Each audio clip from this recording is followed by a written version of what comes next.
Welcome, one and all, to the Sunday show after dark. It's the Sunday show that happens, but only after dark. I'm your host, Forrest, Valkai, and I'm joined today by my dear friend, whom I have not seen in some time, because for some reason I just can't find you around the U.S. anymore. Promise. How are you doing today?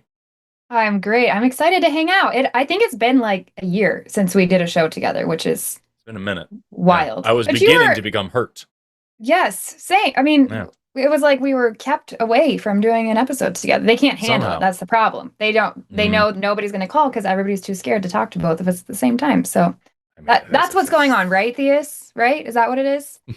But you were over on my side of the world not too long ago, right? I was in Borneo for a minute, and then I was in Germany and Austria for a minute. Yeah. And you didn't come visit me there either, which I was I very know, upset I'm the about. worst. I'm actually it's the all worst. your fault, somehow or another. We got a great show for everybody tonight. Just so you know, this is a call-in show. So if you out there are a theist, a believer in some higher supreme being, especially the Christian God, that would be a ton of fun. We'd love to talk to you. Both Promise and I are very anti-theist, outspoken atheist peoples. We're the evil, lying, trickery devil folk who eat babies and sacrifice black cats on Halloween and all the other whatevers your pastor told you about. We're those folks. And we're right here, ready to talk to you, for you to call in and confront us and tell us the truth of the gospel and the good news that we're missing out on. This is the show for you. The number on the bottom of the screen is 720-619-2288. Or if you're outside of the U.S., you can use the web link in the description to call us over them internets and tell us why we should believe the way that you do. Tell us what God or gods you believe in and why we should believe in them too. And we also, of course, always take calls from science deniers, creationists, transphobes, flat earthers, anti-vaxxers, you name it. And also, new edition, MAGA. If you're in the cult of Donald Trump and you want to call in and explain to me why posting an AI-generated video of the first black president and first lady as apes isn't racist somehow, then please pick up the phone and let's talk about the pedophile that you worship and why you're in that particular situation. We'd love to help you disabuse yourself of any notion that this man is anything less than just an absolute grifting creep. Promise, what kind of calls are you hoping to get tonight? I mean, I think you just described some amazing ones. I also am seeing all kinds of stuff and hearing from people how demonic the halftime show is. That hasn't even happened yet. Or maybe it's happening right now. I don't know. I thought it was the opening to the Olympics or something. I've heard that too. I've heard every year since I was a wee evangelical child, they always say that the halftime show is demonic. And I would love to hear somebody provide me evidence that demons exist to begin with. That like there is a Satan, you know? Because they're telling me like, oh, these people are Satan worshiping. Can you give me evidence that that's you know, a thing to be worshipped? That would be cool. People want to call in to give us their evidence for a God. And those are the ones that definitely believe in Satan, but they don't want to give us their evidence that Satan exists. So maybe that could be a different one today. I don't know. Hey, honestly, that is one thing that I hear a lot is like that from especially like far right evangelical Christians. They talk about how like God and Satan exist, and if you're not worshiping one, you are worshiping the other, no matter what. And so that's something that I would love to talk to somebody about today. It's like, all right, you believe that because we have disavowed this God, because we don't think this God, that naturally we're falling into this. And the idea that we don't believe in a Satan either seems to be a foreign concept.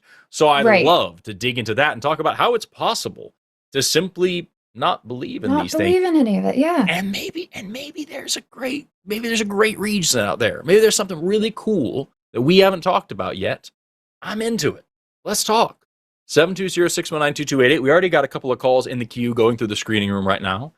But we would love to talk to anybody out there. Again, if you're a Christian watching this and you're telling yourself, well, I'm not going to call in because at the end of the day, these two heathen souls are already lost. They've hardened their hearts to God and they will not hear the truth of the gospel and blah, blah, blah. Two big things you should keep in mind. Number one, 1 Peter 3:15, always be ready to give a reason for the hope that you have. We're asking for a reason for your hope because I think that Christianity is a hopeless religion. And the second thing is you've got, on average, people tuning into this show live, about 2,000 people. And on average, within the first week of these shows being up, about 30,000 people that watch. So you've got tens of thousands of souls out there that watch these shows. And let me tell you, not all of them are atheists. We get comments all the time from people who believe in these religions, and they come to these shows to hear what the arguments are. To hear atheists like us get slapped down and made fun of and embarrassed and humiliated and called out for our evil hypocrisy. They watch to find good arguments for God and bad arguments for atheism. And what happens? They find the opposite. And they tell us after weeks or months or even years of watching, you know what? I threw my religion away because I'm better off without it. And this show helped me do it. These shows helped me do it. This channel helped me do it. That is what we are here for. I get emails about that constantly. I meet people at conventions about that constantly saying, I watched you on this show and it broke my faith and I was free from it. And those people are out there listening. So if you're watching this show right now, Christians, MAGA, whatever, and you're thinking, my God, these two people are so damnably wicked. You know what? There's a bunch of people first of all, you're right. And second of all, there's a lot of people in the audience that would love to hear what you have to say, and you could save a lot of souls. Let's just see. Let's just see what happens. Very, very true. And if you call in and you make us look like fools, that's going to go viral. So if you have evidence, if you have a good reason for all of us to believe that a God exists, like Forrest said, even if we are just too far gone to, see the truth, there will be others that would see it. The chat would go crazy. Guaranteed. There's got to be some people in there that are like ready for somebody to provide evidence of a God. Most definitely. That would be exciting. And then honestly, we'd end the show early because we'd be too embarrassed. We'd be done. Yeah. So, you could kill a lot of birds with one stone, one piece of evidence. One more thing while we're waiting for people to get through the screening room. We've got more shows than just this one. Aren't you lucky? We have so many shows that I can't even find the tab where they are. There we go. Hey, all right, so tonight it is me and Promise and myself here talking to people about Jeebus. But then tomorrow, I'm back, y'all, with Erica. We're doing Skeptalk, so tune in for that. For Gutsick, Gibbon, and I talking about evolution, taking evolution calls, and also other science-y calls for a very long time. So clear your calendar for that one. That's tomorrow, Monday. On Tuesday, we've got Alyssa and Taylor on Chewed Gum. Then on Wednesday, we've got Matt and Dalton, the Bible guy. Neat. Never heard of this person before. But they sound pretty cool. Then on Thursday, Transatlantic Call-In Show, we've got Ben and Riverboat Jack. And then on Friday, surprise, it's Erica and I again. This show, actually, I don't think the event page has been put up yet. But, no, it looks like it hasn't. Let me double check here as well. Yeah, no, so it has not yet, but it will be probably by the end of the day, if not tomorrow. Erica and I are doing an extra bonus Cus I Wanna event. And that is because we wanted to entertain one specific creator, do a special thing for a special someone out there. There is this is so hilarious to me. There's an up-and-coming young YouTuber out there, a guy who goes by the name of Made by Jim Bob. And I have not watched his content very much at all. I've seen a couple of clips of him, and they're not great. But his extremely toxic fan base reaches out to me from time to time to talk about how he, would own me in a debate and how I should totally debate this guy and all these things. I don't do formal debates. I do this. The rest of my time, I'm in school. I'm traveling. I'm doing conventions. It's just not my big guy game. It's not what I'm into. So I don't really. And also, dear Glob, even if I did formal debates, seriously, I wouldn't do this one because it just sucks so bad. But we've talked about him on the show before, and he's been, constantly harassing a ton of the hosts on the show. Said some very unkind things about Promise. Said some unkind things about me. Said some unkind things about Erica. What did you say? He called me a bimbo. He called you a bimbo, and the one time that I ever suffered through one of his videos, it was when the Skeptic, shout out to John Lovell, by the way, the Skeptic, you should go check him out if you're not already. Subscribe to him, he's really nice. The Skeptic did a reaction to one of his reactions to The Line, because he watches The Line all the time and he turns our content into his content. He's a fan. There was a show, yeah, right. There's a show that you and I were on where we were talking about Christianity in some way. And you gave a really, if I remember correctly, it's been, you gave a little bit of your deconstruction story. You gave kind of a heartfelt breakdown of where you came from. And his response to that was just to call you a bimbo and to talk about how big my nose was. And that I think was that it. means we won. Just gonna go ahead and throw that out there. But this dude has just posted a ton of just hateful, transphobic, homophobic, anti-Semitic, toxic as all hell, just awful content about us and about he's confident that he can debate evolution and all sorts of things. And so he reached out to Erica wanting a debate with her. And Erica said, I think she actually gave him an option and he declined after a while, or maybe it was like an in-between person. I don't remember all the details and I don't want to give false information, but one way or another, this person ends up in her inbox. And she called me and we talked about it and laughed at it for a little while. And then we had the brilliant idea, let's just do it here. So this Friday, the 13th, is a special Cus I Wanna with Erica and I just for Jim Bob. He has not heard about this yet, or if he may have just heard about this because he's Erica hearing right now, I'm sure. Erica just emailed him 40 minutes ago, and she CC'd me in the email and said, "Hey, Jim Bob, I'm reaching out with a fun opportunity. I know you aren't amenable to talking about creationism with me on Mega Bloodbath, but it seems like you simply must have changed your mind since I caught a fascinating discussion between you and Dave Farina on this very topic. It was bad. I saw the clip that Erica sent me, and the dude doesn't know what natural selection is. But you've been publicly confident and enthusiastic about debating, both for Forrest and I. And since we regularly host a show that accepts calls from people who are skeptical about evolution, we saw a wonderful chance at dialogue here. So we decided to set up a show just for you to call in." Big points to me because I can't apparently read.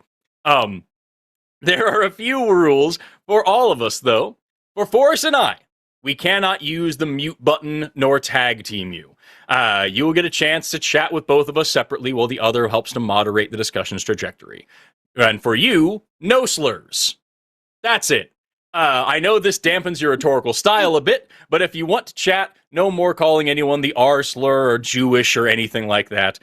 We promise no space lasers will be used on you so long as you are respectful to us and to our producers. And for all of us, stay on topic. If it's a chat about evolution, that's what we're talking about. I'll be honest with you, I fully expect Jim Bob to attempt to derail the conversation several times if he does indeed call in with talks about trans people or whatever else. And I may not know what a gene is, but you don't know what a woman is. It's going to be great. But that's the third point here is that we have to stay on topic. We want to make sure every time. We want to make sure you have a chance to call in, so we'll be streaming for a while. This is perfect, since a handful of people have been bugging me to talk to you about the subject. If you call in and we get to have an enjoyable chat, and if you don't, I can tell all those people that I tried, but you were too busy or unprepared to show up. We're excited to talk. Don't let us down. That was Emails Erica. I'm drunk, y'all. That was Erica's email to Jim Bob. And so I'm also putting in my email at this moment, just in that thread. Thank you so much for pulling this thread together. Erica, hey there, Jim Bob. I'm happy to say I'm largely unfamiliar with your content, but a few of your fans do regularly reach out to me with kind and generous comments about how we should debate. Their enthusiasm and the little bit that I've seen of your work leads me to believe that this special show will be tons of fun. Erica and I are on the same page about the terms.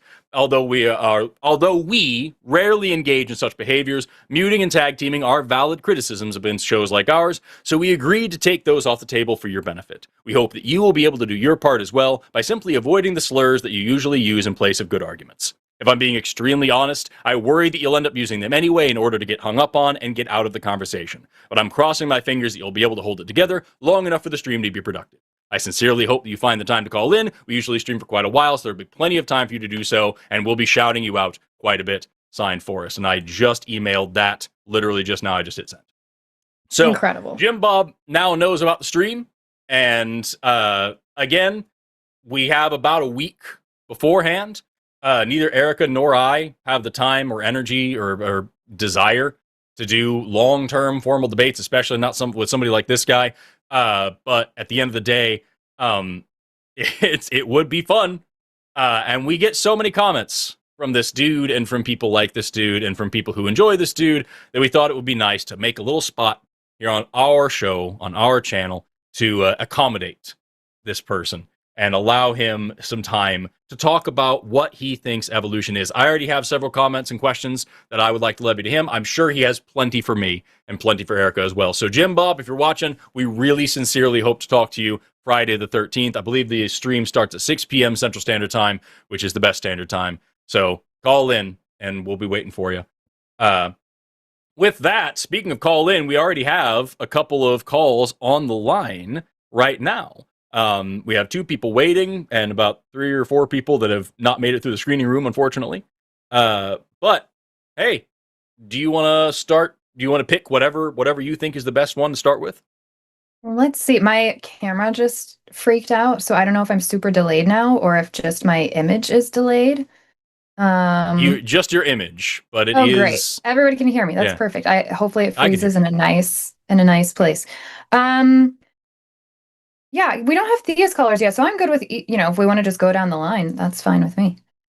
Sure. Let's talk to Nate, pronouns he, him, who wants to talk about asexual reproduction in regards to the Virgin Mary. Interesting. Nate, you're on the line with Forrest and Promise. How you doing today? Doing great, Forrest. Promise. Good to meet you guys, and thanks for letting me in. Thanks for calling. Thank you. Getting straight to the point. So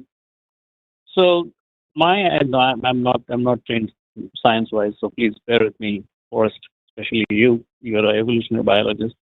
But from a I am also not well versed science-wise. I'm just here. Awesome. So speaking of evolutionary things, right? Mother Mary, as we all know, in the story or reality, maybe, I don't know, gave birth to Jesus Christ.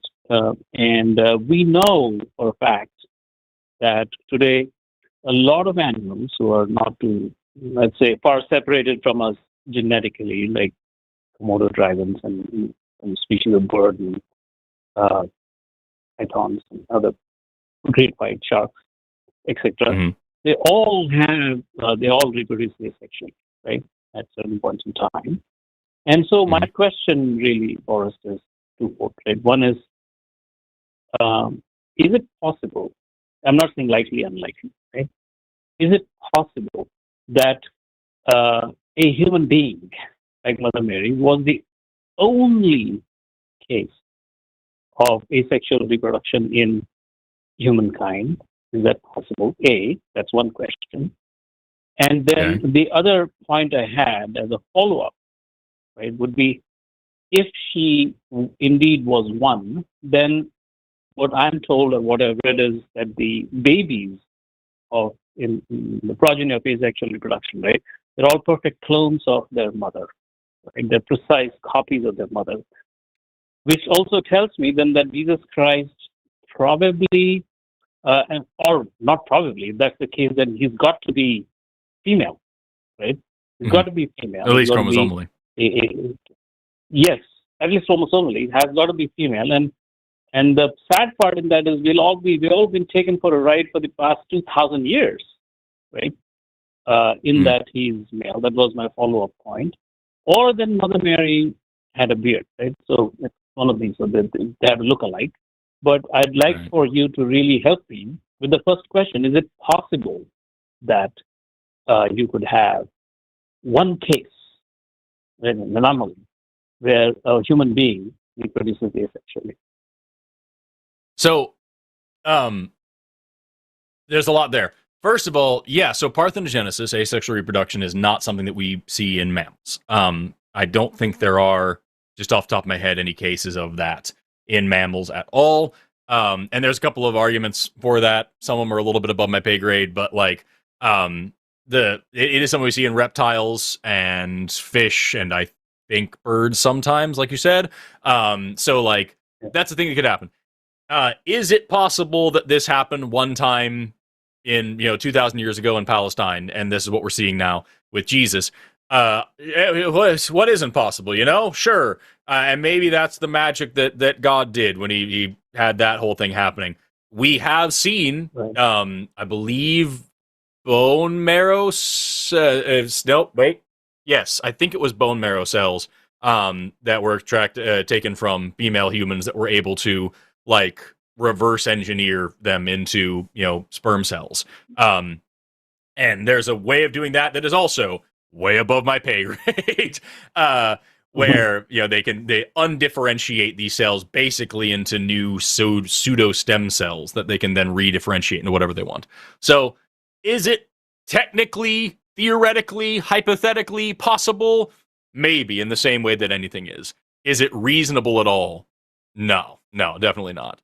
But oh, good, and I'm frozen too now. That's great. See, now everyone's having video issues. How's we're this all look? Is just that a little better? frozen.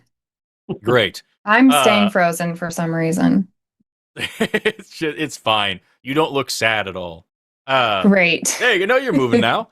Oh, okay. Anyway, but yeah, that whole thing, technically, theoretically, hypothetically, whatever. But your second point, I think, is more interesting, is that, if Jesus is born of Mary and gets no other genetic material from anywhere else, then yeah, he would have XX allosomes, he would be genetically and chromosomally female, which means Jesus is either intersex or transgender. And I think that's a much more interesting Bible story, personally. Yeah, that's my point, and the problem there is not so much that he is an XX and the transgender, but the problem there is that we've been all taken for a ride for the past 2,000 years, no less, right? If that's true, and then that should cross the minds of some learned clergy, right, so to speak. I'm thinking, and they should think about this. And it's a serious point, right? It's of course, there's a funny angle to it. You cannot ignore that. But then, if Mother Mary really, really did give birth to him, then we've been taken for a ride for 2,000 years, and that's a point that is debate worthy. It's a completely new paradigm in my mind, right? And in that sense, I would endorse the view that God is a monster for having lied to us, right? For all these years. Well, I mean, that is indeed true. If you believe in the Bible, God told the very first lie in the universe when he said that if you eat from this tree, you'll die the very same day. So, like, at the end of the day, God lying is not a new thing if you're a Christian, if you already accept that the Bible is true. But there's that old, I forgot where it's from, but it's this quick little throwaway bit of, Mary comes home and Joseph has a pie. And she's like, "Where'd you get this pie?" He said, "Oh, I made it." She's like, "Well, we don't have an oven. We don't have any of the ingredients." And he's like, "Oh, God help me make it." And she kind of squints at him a little bit, and he says, "You see how that sounds, right?" Like, it's nonsense. But yeah, dude, I think you're on the right track in terms of just thinking of the absurdity of all this. But with that, we're gonna jump on to the next call. We got a theist who's calling in now, and that's usually where we start. But I really appreciate you calling in, Nate. No worries at all, and quick kudos to yourself and Promise. I've seen some of your reels. They're awesome. Thank you so much. I appreciate that. Nate. Take care. Bye-bye. Cheers. I guess you guys can hear me, but my video is just not synced up, and Lux and I are working on it, so we'll see what we can figure out in the meantime. But I'm still paying attention. I'm participating. It's coming along. But let's talk to, by the way, Dream whatever in the chat. There's a phone number on the bottom of the screen if you want to talk. Let's talk to Christian. Pronounce he him. He wants to talk about nationalism? Perfect. Okay. Yes, Yeah. love it. Well, Kristen, how's you are everybody on the doing line today? with Forrest and Promise. I'm doing all right. Who are you guys rooting for in the Super Bowl? I don't even know who's playing. Okay, well, it's all good. I just Promise, do so you I'm watch just going to sport? discuss Are you into sports No. a ball? little bit, That's how you and a I are little here. bit, Yeah. a little bit. Just a little bit. I do a lot of soccer mostly. Anyway, I'm just here to talk about nationalism, and I'm a nationalist actually. Okay. Can you tell me what I that think means to you? nationalism means being pro your country over everything else. Being pro your country and your country's people. Like, I'm a Norwegian actually. I'm a Norwegian citizen, and I'm a Norwegian nationalist. I think we should expand our nation, grow up our population, work on strengthening our military and our economy, and I think just like making our country a better, stronger country. That's nationalism. So You could apply that to any country. just to give like the obligatory question, if you're a Norwegian nationalist, you are currently calling in from California. Last time you said your name was Jose and you were calling in from Arizona instead. Why not move to Norway and be a nationalist there and support your country?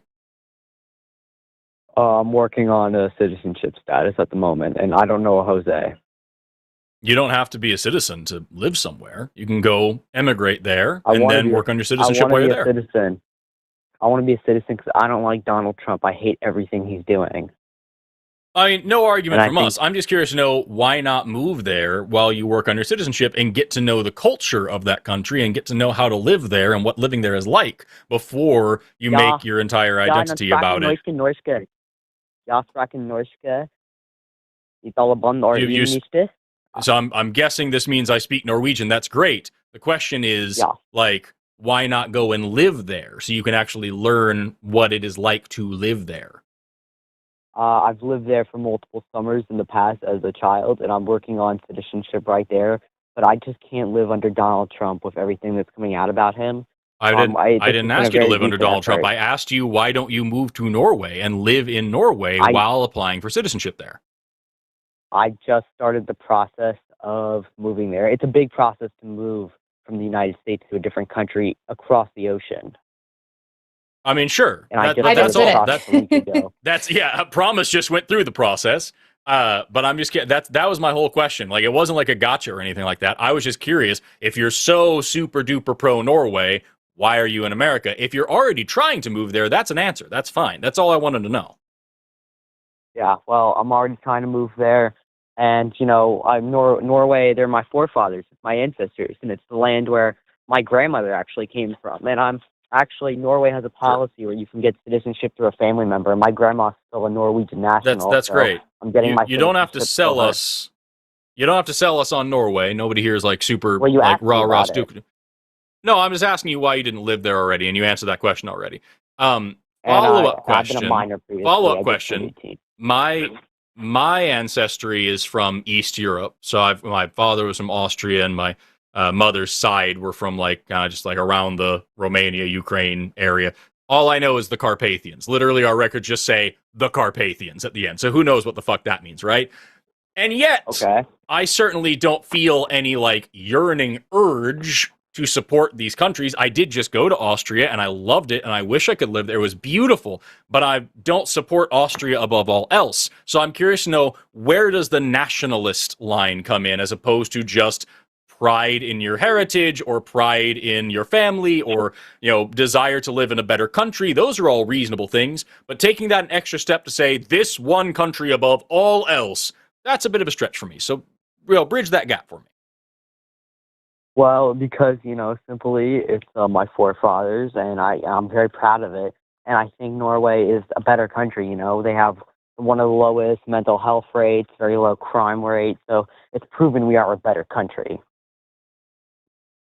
Okay. Christian, here's where I struggle with this idea of nationalism. One of the things that's funny about it to me is at what point is the country no longer the country? So like, are you a nationalist? Are you loyal to the specific government?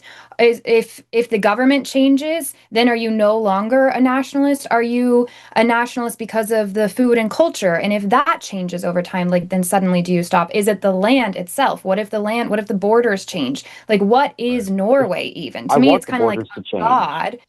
Well, hold on. I'm still getting like what is Norway to and at what point does that go away? Because I live in Finland. I love Finland. I think it's amazing. There's so many things that they're doing better You're a there Finn?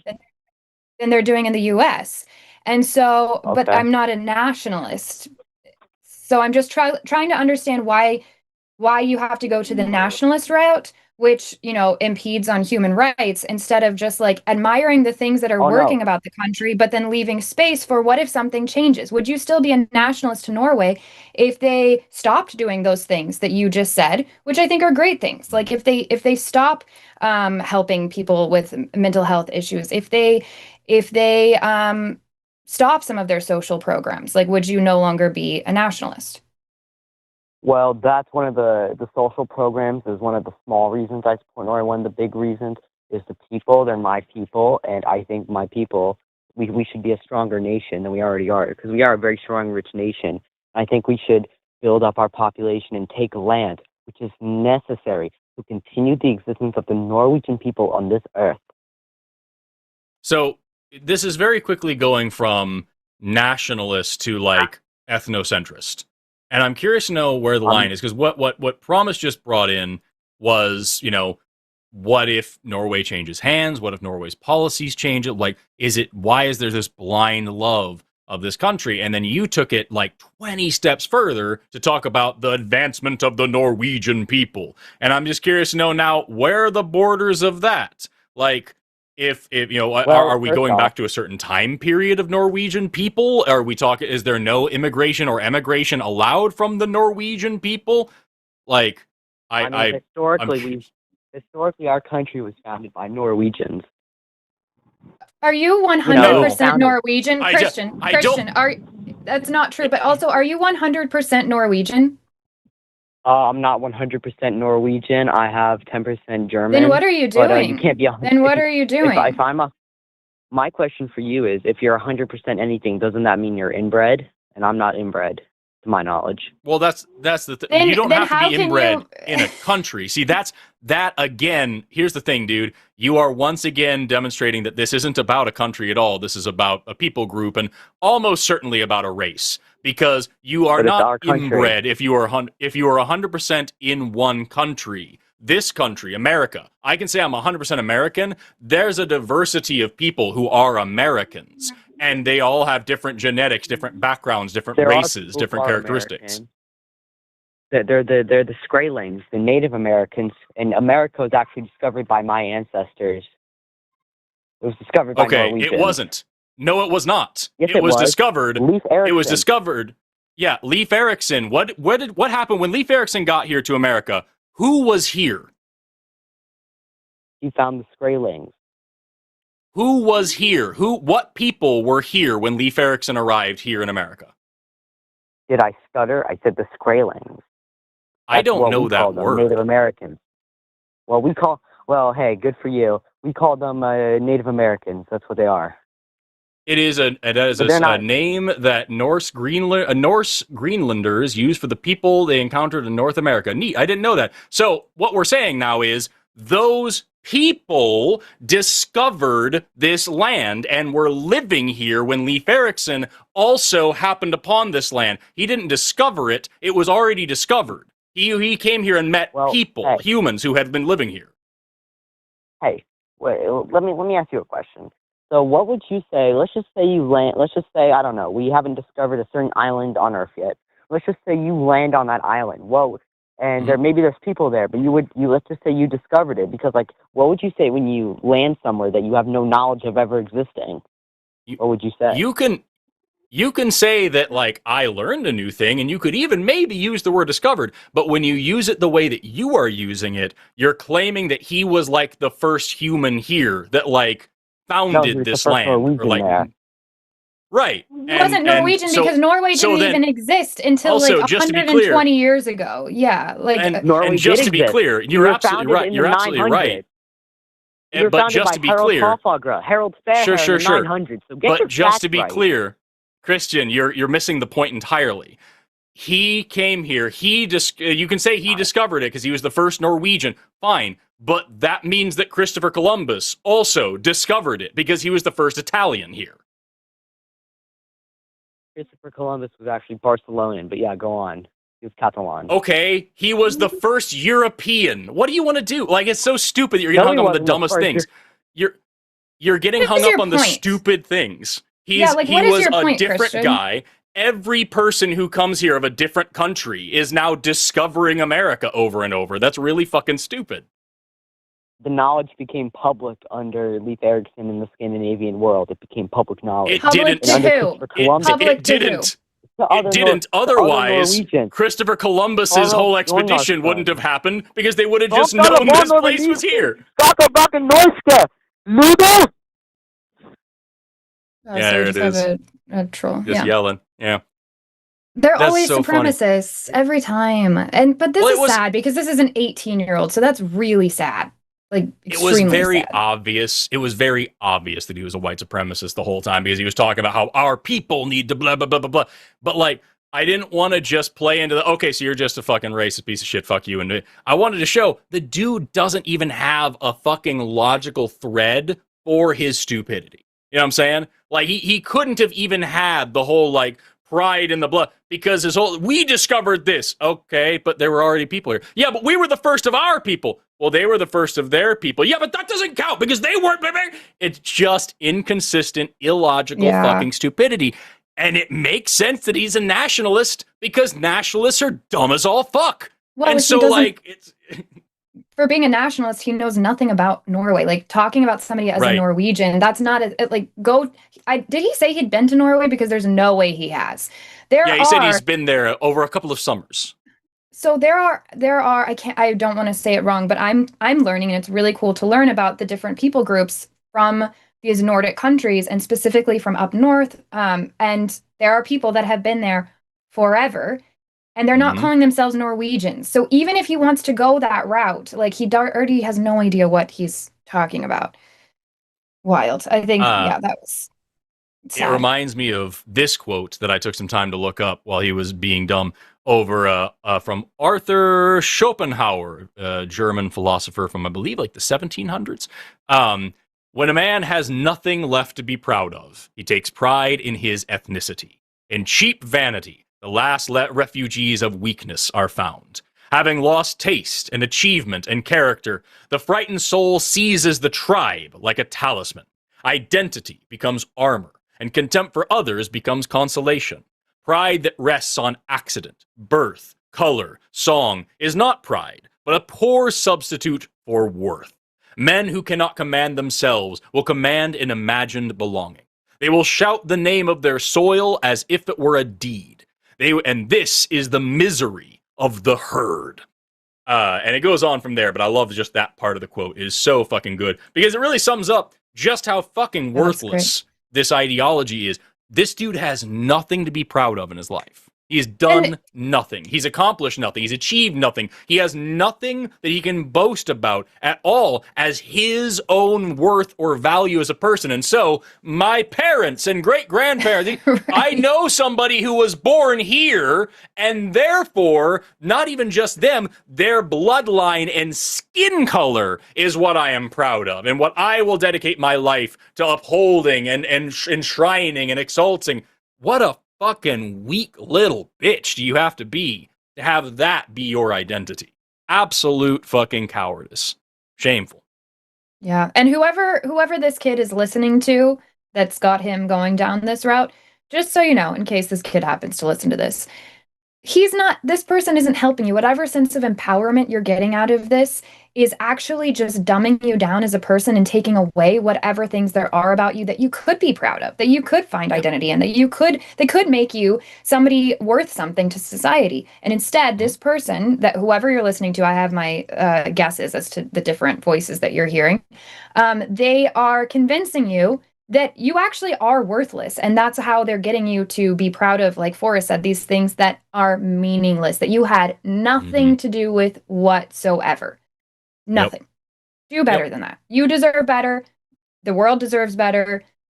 Stop listening to people that don't want you to amount to anything. That's what's happening there. Turn off that Nick Fuentes, y'all. Seriously. I don't want to mess up my computer again, so I'm not going to touch anything. So you get to pick the callers, and I just have no idea who we'll be talking to. Do you want to do another probably troll? Because we have one on the line. Let's do it. I'm warmed up for that now. Let's talk to Egg. Calling in from the UK, wants to show proof of God. Egg, you're on the line with Forrest and Promise. Yeah, hello? Hey, can you hear us? Can you hear me? Yeah, I can hear you. I can hear you just fine. All right. So we're giving you the benefit of the doubt to see if you're just trolling us. But let's talk. What's your evidence for God? Or first of all, what God do you believe in? Let's start there. I'm just a plain old neoclassical theist. I just believe some things like God's divinely simple. God is all powerful, all loving, all knowing. He has a mind, the basics, basically. Is it the Christian God that you believe in? I'm not committed to any particular theology. I just believe that the neoclassical theistic God exists. That's all I'm committed to. And that's that's the one where like all things are possible because God is self-evident. God is to us like water is to a fish. That whole thing, or is it a different one? I don't know what that's supposed to mean. I mean, I don't think I commit myself to any of that. But do you believe in an all-loving, all-powerful, all-knowing God? Yeah, there's some other attributes there, but those are the main ones, yeah. Okay, and what is your reason for believing this God exists? Yeah, it's because, just like a scientific hypothesis, if this God was to exist, there'll be certain data that's expected, and, the data that does exist and confirms the neoclassical theistic view over a lot of, atheistic hypotheses. That's why I believe that this God exists. Right, that's what we're asking is like can you go into what that is? Like what piece of evidence, what piece of data do you believe it is pointing to there being a God? Yeah, there being bad actions, that's expected in the neoclassical theism. There being bad actions? I'm not sure why that would how do we get to that means there's a God? Sure, I can clarify. So if you take God to be unique, which can be a commitment of neoclassical theism, and God is all good, where all it means for a being to be unique is just that no other being shares any of its properties, then no other being will share the property of being all good, given that God has that property. So then obviously, given that what it means to be all good is that all of your actions... How are we defining good? Yeah, well, I just take good to mean, I just take it to be, anything we ought to do, right? So any moral fact or moral statement saying we ought to do X. I don't know what that means. Who's action? Yeah, but who's determining whether an action is good or bad? How do we figure that out? That's just loaded. It assumes it's like, conditional on an agent. I never said that. The definition is neutral to whether it's determined by agents or not. All it is just that you ought to do the thing, such that it's good. That's all I was saying. Sorry, what was the last thing you said? I'm having a hard time understanding. Saying that the definition is neutral. It doesn't assume anything concerning whether some statements are true, concerning whether you ought to do something based on like an agent or not. That's what I was saying. But I bear in mind I think God is all good, not just good. Yeah. Great. So, but how are we determining what all good is? Yeah, some X is all good if and only if it only conducts good actions. That's all I mean by all good.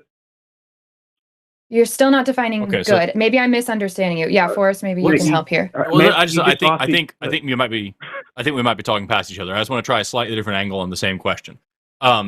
Is there anything at all in the whole world, universe, whatever, that happens that goes against the will of this God? Is there anything this God is not in control of?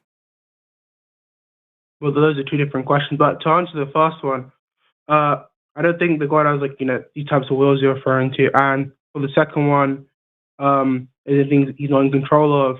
I don't really know what I mean by control, but under the typical notion, I'll just say, no, there's nothing that's, that exists that's not under this God's control, yeah. Okay, so then what Promise is asking here, when she's talking about good, is really, it sounds like you are saying that this God has complete control over everything in the whole universe, and this God is incapable of doing anything that is not good. Everything this God does is necessarily a good thing. And that would mean that everything that happens in the universe is also inherently good.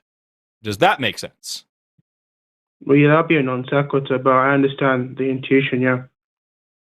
Okay, so then that would mean that morality, for our purposes as humans, not just us as atheists, but everybody, is completely meaningless. Because every bit of murder and rape and evil things that happen by humans, and also every natural disaster, every volcano, earthquake that kills a bunch of people, and every horrible time that a puppy gets trapped in a wood chipper, that is a good thing because it is in the control of this God who only does good. It makes morality meaningless, and therefore it makes the word good meaningless, and so it makes it meaningless to describe your God this way. That's the issue that we're having on our side. Yeah, there's a whole lot of confusion, right? Just because the being controls it such that there exist certain effects doesn't mean the effects are good. Well, it means that the actions are good. I already defined this pretty clearly. That if a being is all good, then all of the actions are good. That has no bearing on the effects. Like, for example, there's many counties obviously. But then we're right back where we just were. Sorry, go ahead. We're not back anyway. You just gave a confused statement. We'll see. So you answered, Egg, you answered Forrest. You said that everything is within this God's control. So that means God is either allowing or causing or whatever. That means it's in this God's control, which would mean that this God is responsible for all of this. Because if it's within your control and you're all powerful, then there is a responsibility there. So that means this God is allowing horrible things to happen, at least what I would consider horrible. Maybe you wouldn't, I don't know. But we can see horrible, things that I believe are horrible happening. And that means it's within your God's control. And yet they are allowing those things to happen. So that goes right back to what Forrest said. I'm aware of this. Yeah, I understand. Look, maybe I can just give you a hypothetical to help clarify. So if let's just say I was a mother and I gave birth to a child, I did my due diligence there. And let's just say it is the case that giving birth is a good thing. Whether you take it to be or not, just in the hypothetical. If a child goes and kills people later in their life, I obviously caused the child to exist by giving birth to them and not, that is aborting them. That is a horrific hypothetical because the mother is not all power. Hold on. The mother is not all powerful. The mother is not all knowing. Because here's the thing. I would never, if I had all the power in the world, if I... Wait, why are we jumping around? No one said it was analogous. Then it's not helpful to this conversation at all. You brought it up. Wait a minute. You brought it up as an example. Why would you bring it up if it wasn't analogous? I can tell if you just calm down. You're too excited. No one's upset. I'm just curious why you would bring it up if it wasn't an analogous. I said you were excited. No, you guys, you don't listen to what I'm saying. You're just so confused. Look, to clarify, the reason why I'm bringing it up is just to elucidate that there can exist certain instances in which people conduct actions that are quote-unquote good, and the effects are obviously undoubtedly bad. That has no bearing whether the actual action itself is good or bad. That's what I was trying to elucidate. It's not to do whether the being is or not. But the issue is, if this God is omnipotent, then this God necessarily knows all of the possible outcomes of the action, including the bad ones. And so if this God does a thing that in that moment you can call good, and the outcome is still bad, especially if the outcome outweighs the good, then you could still fundamentally call that whole thing bad. Yeah. And more importantly, even if you can't call that action bad, you could still call that God responsible, and that's the point we're making. Okay, so let's just try and calm down. Right, to clarify. No one's upset. Nobody's upset. You keep cutting me off. You're too excited all the time. Okay, so I won't cut you off, and after I say this, I'm going to talk for a second, and then you can have a turn to talk. Let me just lay out some things for you, because this is our show, and I'll ask Forrest to mute you if we need to. I'm fine with that too, but prefer not to. So what I'm going to do is give you some hints to let this phone call go really, really well.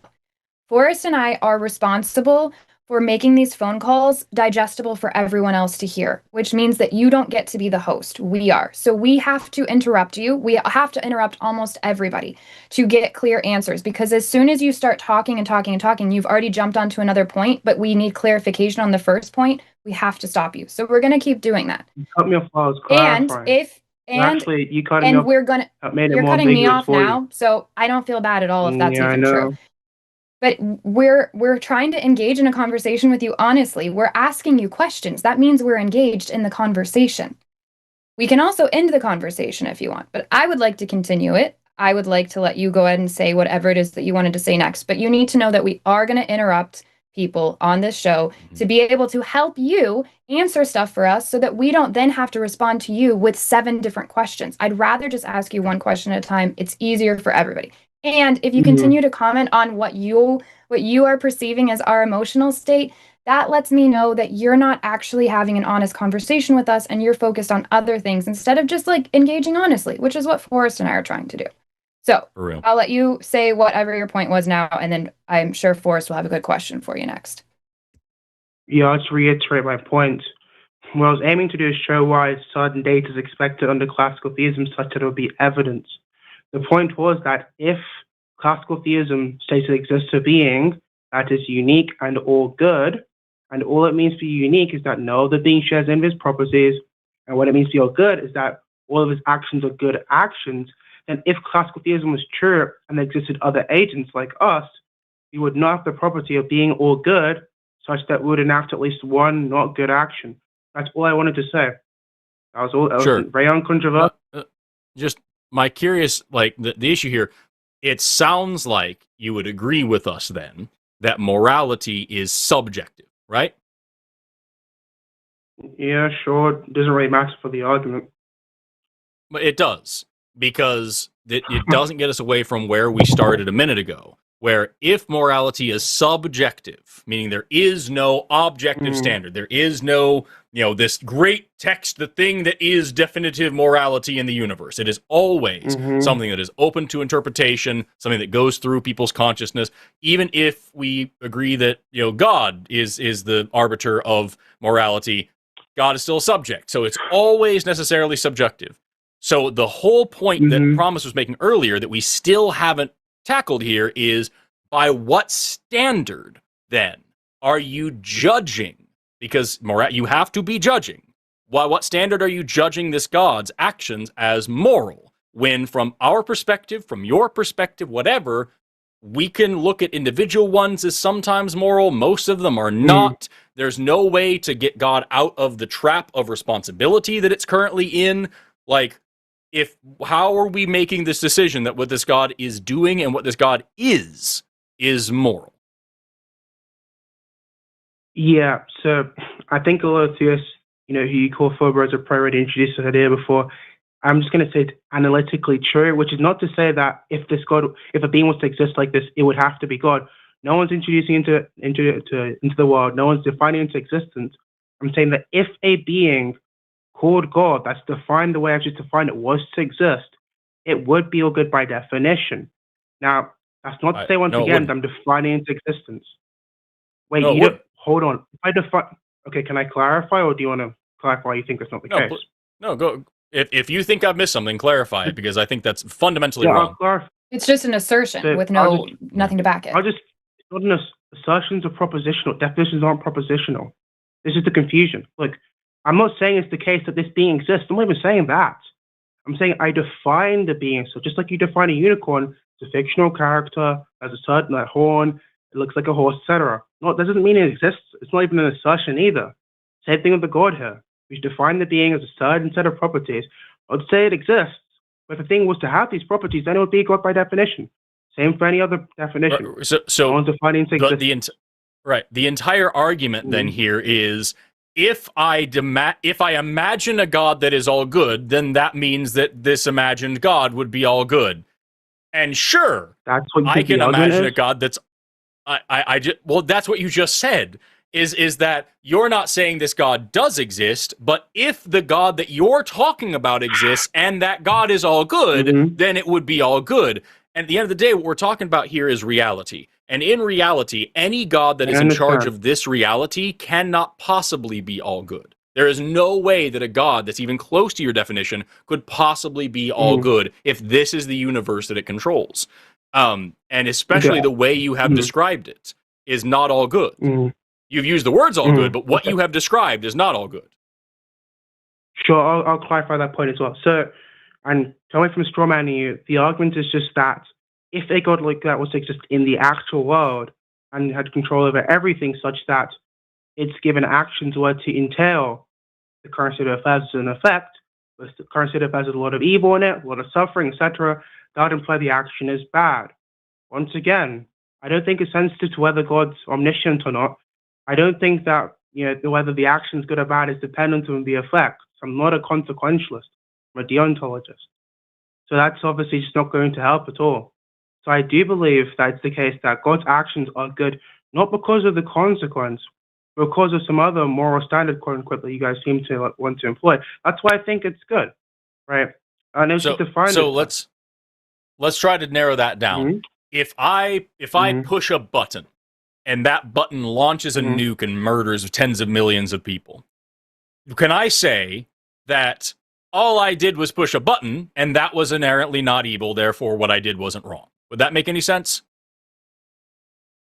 If the example is just saying the action itself is murder and the effect is death, then given that the action is murder, it would be bad, but that wouldn't be analogous because you're saying the action isn't murder. The action is not murder. The action is pushing a button. Tens of million people. No, all I did was push a button. And in the end, that button happened to launch a nuke and murder millions of people, but all I did was push a button. Okay. Just like you pull a trigger to kill someone. Like, doesn't mean the action isn't pulling the trigger. The action is mechanistic, implying that it's not just to do with the effect, right? Because the murder isn't the effect. It's literally part of the action. There's separate parts of the action. That's another great example. I didn't shoot the person. All I did was pull a trigger. The gun then went off and the bullet killed the person. All I did was pull the trigger. Am I now absolved of responsibility? Can I say that was not an immoral action? Does that make any sense to say? I understand just to clarify the absurdity here, that means you wouldn't want to say that anyone is responsible for killing someone, given that all they're responsible for was their own action, and the action's pulling the trigger, whereas the bullet was doing the killing here. So the bullet's really the one that's morally culpable. That's obviously absurd. Right. Obviously it's absurd. And I agree. I agree that's absurd. No, I agree that's absurd, which is the point that I'm getting at here. No, it's not a straw man at all.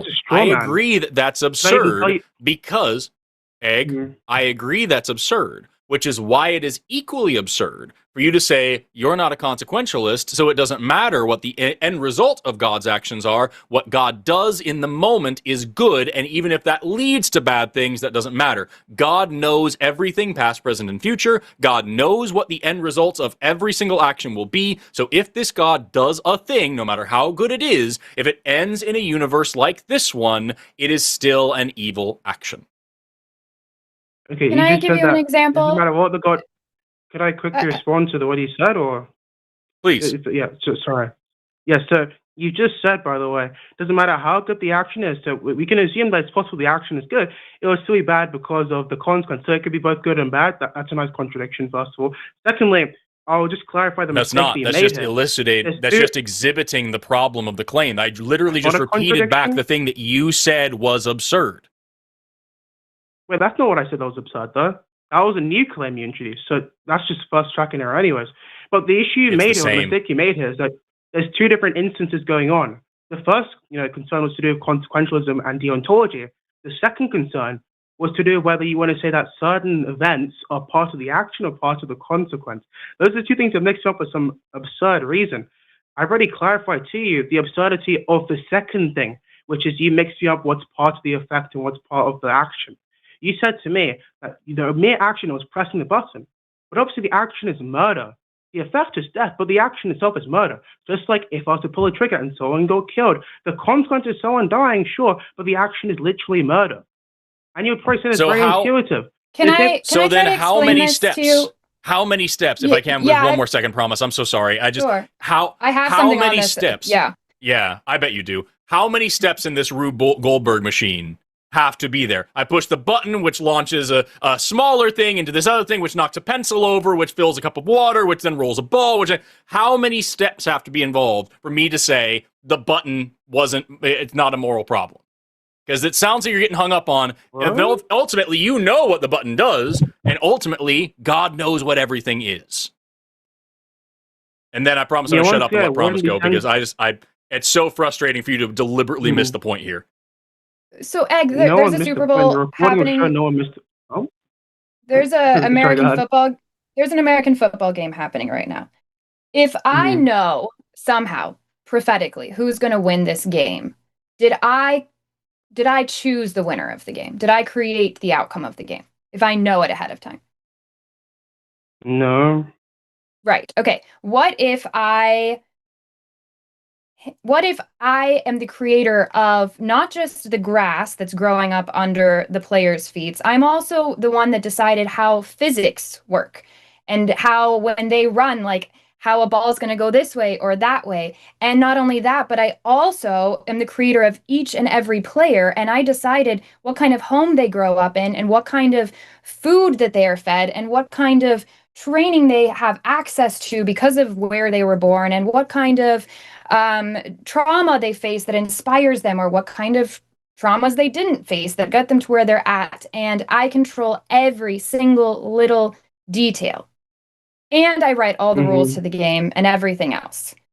And I already know what's going to happen before I even create the rules to how physics work, to how these players are going to be. And I know the outcome before I do all of that. Am I responsible for the outcome of the game? If all you mean by responsible, and I'm sorry to sound pedantic, is that the effector, namely being the game being played, which is the Super Bowl, is a direct relation of the things you've set up, then yeah. If it means something to do with morality, then no.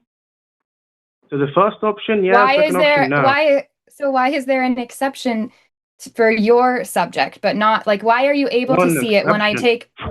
Why am I? Let's calm down. Don't get too excited. I'm still talking, so don't interrupt me. Sorry, I got a little excited because of the London. I'm sorry about that. Right. So when I explain to you cause and effect in this way, you're able to totally get it. But then you suddenly remove that and change your we're all hearing it. So why are you special pleading for this particular issue? Well, that's a loaded question because it seems there was a change. I would like to know what the change was. What's the incongruency between the way I cash out causation in the God example and the Super Bowl example? What's the difference? All I did was I picked something neutral for you because I assume, like me, you probably don't attach too much morality to a football game, but it's the exact same thing. If there is a creator that knows how everything is going to work, so let's put it to something moral. Okay, there's a creator and he created how physics work, how everything goes down, how biology works, and there's a child, and this God knew where this child was going to be born, what family it would be born into, how many steps it would take for it to walk over into this door instead of that door, and it goes in and it gets abused by somebody. And God has designed the world to where that child's free will does not supersede the free will of the perpetrator. Always the free will is on the side of the perpetrator for whatever reason, on the predator.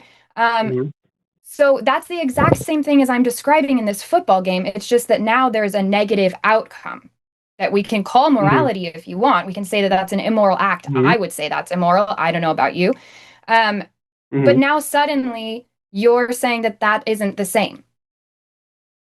Yeah, what was my answer to your question? The answer to which question? When you asked me about the hypothetical concerning setting up the whole state of affairs for the Super Bowl, you said that it applied to that, but it doesn't apply if we're talking about morality.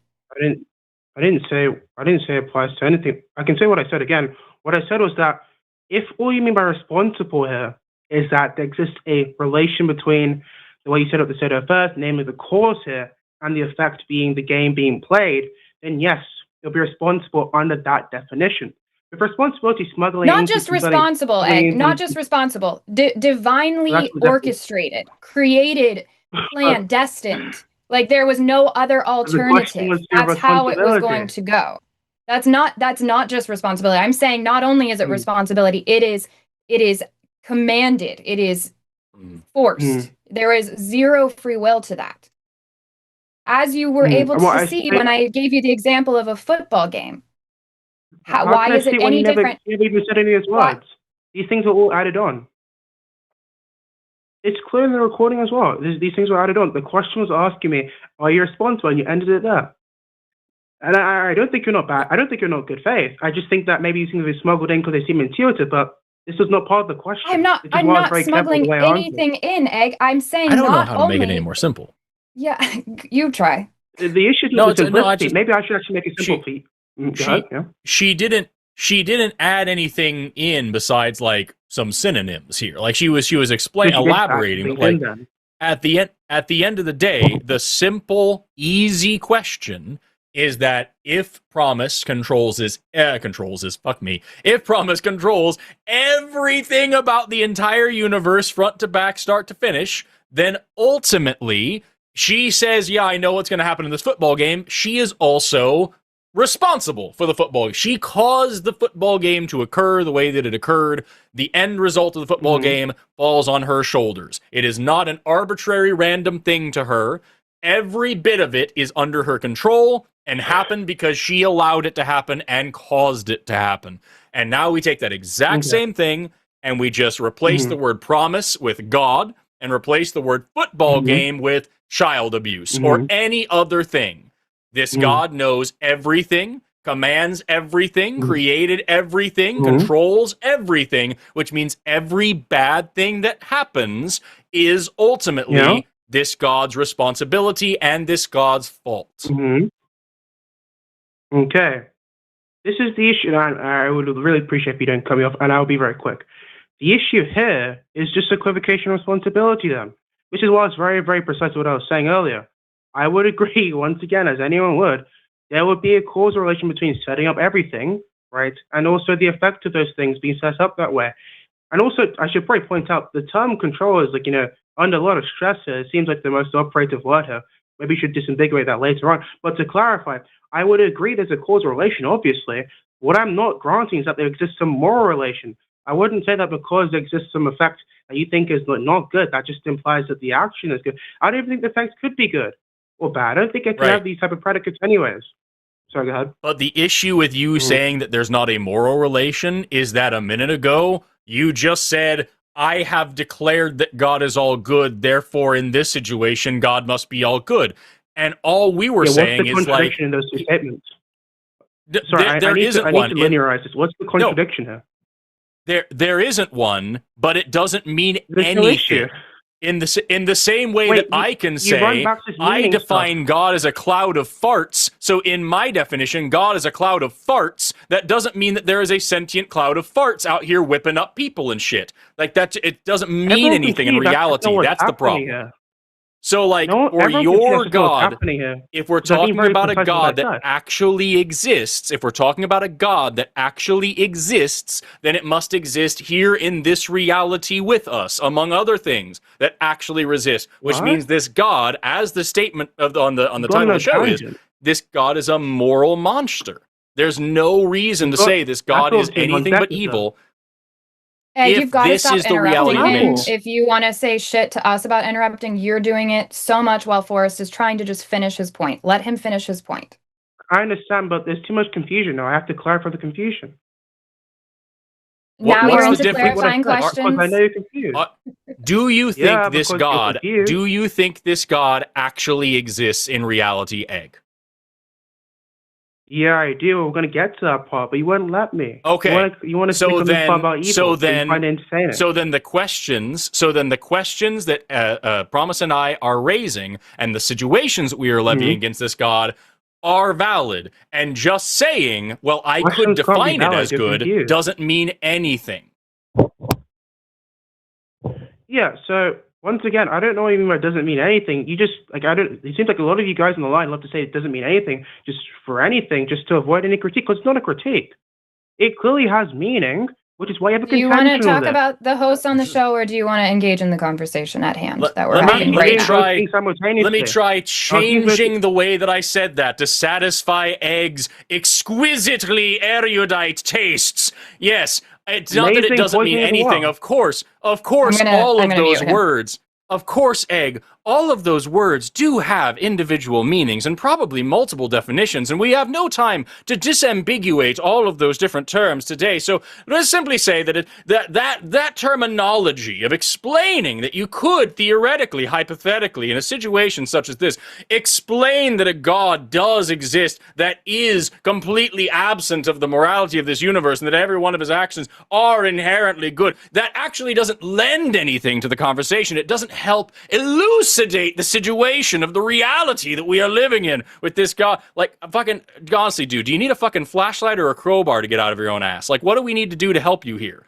We're just saying that declaring that it's theoretically, hypothetically, rhetorically possible for such a God to exist doesn't do anything for us here. It doesn't matter in reality. It doesn't change the arguments that Promise and I are making. It doesn't change. I keep wanting to call you Eve still. It doesn't change anything fine, I'll answer about to the it. world that we are living in today. And it doesn't make the God that may or may not exist in reality a good God. So, Egg, this has been 30 minutes. It sucked the whole time. We'll bring you back on. Do you want to talk about reality, or do you want to continue doing this weird fucking pedantic tap dance because it's getting real thin real fast? I'd like to respond to everything, including the poisoning of the well, if that's okay. No, thanks. I would like you to just answer the question that I just gave. Well, Yeah, I can't way respond to earlier what in you the said because you know you conversation. said it was gibberish. Is it I because I was making Egg. It wasn't I'm gonna gibberish. mute. I was I'm just muting him again. Egg. It wasn't gibberish. I was just making fun of you. So I'm going to bring you back again. Will you please answer the question? Are you willing to talk about reality and whether or not this God that you think exists in reality is a moral agent? Or do we need to move on to somebody who's serious? Now's your chance. The topic I typed down was I have evidence for God. So I'd like to proving God exists or giving evidence for God. So if that's what it means, then yes, I'd like to do that. If you want to move on to a different Great. topic because you're afraid of this topic, that's fine. This I is don't the mind. topic that you have been engaging in this entire time. If you would like to change the topic to just proving whether a God exists, we can do that. What God do you believe in and Actually- why? We'll start from the beginning. See, it's because you don't know what I said. Now, I believe in a neoclassical theistic God that is unique, I heard that. all good, all powerful, all knowing, and divinely simple. That's what I believe in. And does And the point I was going to make- does that God exist here in reality with Promise and I? I believe so, yeah. I was going to give evidence for Okay. that. So now just rewind and play back the whole conversation to this point where we explain that having a God that is all-knowing and all-powerful is logically inconsistent with saying that this God is also all-good. And we're right back where we were. You didn't actually give a contradiction. You actually dodged that quite profusely. But to clarify, what happened was I said I was going to give you evidence. I was going to give evidence for this being existing, namely there being bad actions, like I said in the recording around 30 minutes ago. I was going to give you the first part of the argument, which was concerning the prediction, like any good hypothesis, that predicts there being bad actions. And then from there, I was going to make the Bayesian argument of saying that, yeah, given it predicts bad actions / expects it very strongly, then the fact there exists bad actions is explained. Not only explained, actually, expected so much that, given that it does exist, it increases the posterior probability. That was the argument that was going to be made, right? But you didn't let me get that. Why You don't wanted to you- go on this point, why and then don't you you throw these down to gibberish. disambiguate the word bad here? Do you mean morally unjustifiable or morally wrong? Or do you just mean When I- like bad in a legal sense? When I say bad, I mean anything that ought not be done, and ought is indexed to the morality, yes. Okay, great. So how is it possible for an all-good being to do bad things? It's not. Right. So how then, because what you just So, like, said what's the sounded bad an awful thing? lot like, what you just said sounded an awful lot like, and correct me if I'm wrong here, it sounded an awful lot like you were saying that your logical syllogism that you would like to present for this God takes into account the reality of bad actions and makes them not only possible but expected. And if everything is indeed in God's control, as would be expected by it being omnipotent and omniscient, then that would mean that God is ultimately responsible for those bad actions, which means it's not all good. And we're right back where we were a minute ago again. Great. As long as you don't equivocate in responsibility like you did before, that's fine. Yeah, so just to clarify the reason why it's actually expected if all good does exist, if the being is unique and all good, all that means is that no other being shares any of its properties, and has the property of being all good, so no other being has the property of being all good. What it means to be all good is that all of your actions are good actions. So if we aren't all good because we aren't God, we're distinct from God, then we enact at least one not good action. So just that simple argument alone shows it predicts there being not good actions, which is identical to saying there exist bad actions. Now, we do see bad actions. I won't have to list them out, but I'm sure we agree there's certain actions people do that they ought not do, right? So then that's going to increase the posterior probability because it's expected. Not even people. Nature. Nature does things that ought not happen from a moral framework. Do you agree that there exist not good actions? Do you agree on that? Absolutely. Absolutely. Okay, then you agree that the expectations being met, which increases the probability. Oh, absolutely. So you agree there's some evidence for this God I've just given, right? Nope. Because the God you've given remains logically impossible and self-contradictory, and therefore it makes no sense to insert it into the scenario. And also, the situation you just described is still better explained by naturalistic frameworks, so no.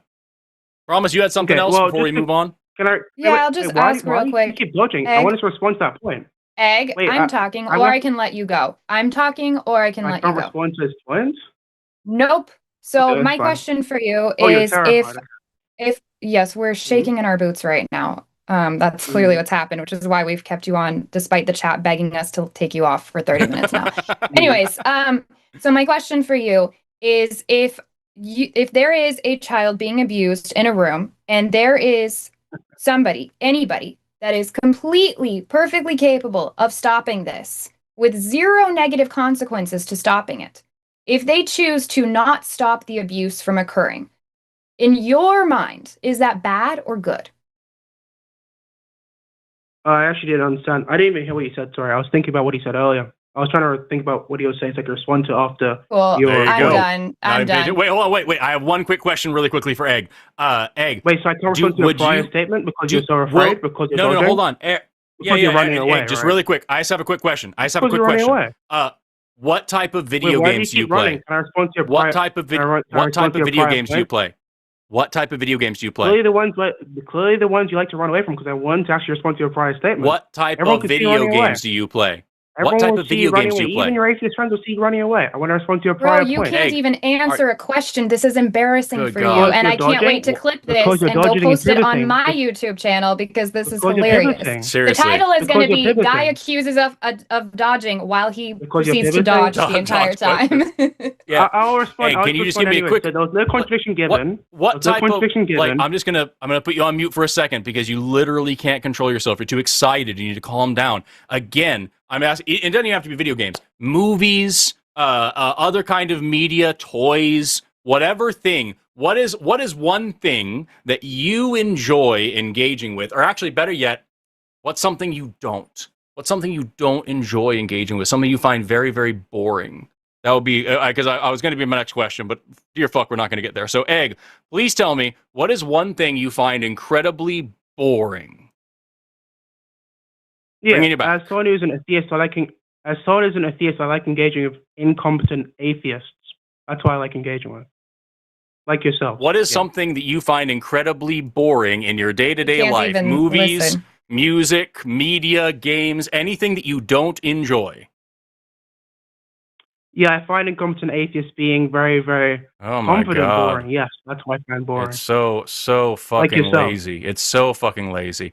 Basically, the whole thing that I was going to get to, but apparently you're too fucking lazy to even try. You're just stuck in this fucking self-righteous loop here. You ran away from me profusely. You can't be what I need you to understand, I'm going to put on mute again. What I need you to understand, Egg. Yeah, what I need you to understand, Egg. Try really fucking hard here to just figure out the difference between something being scary and something being fucking boring.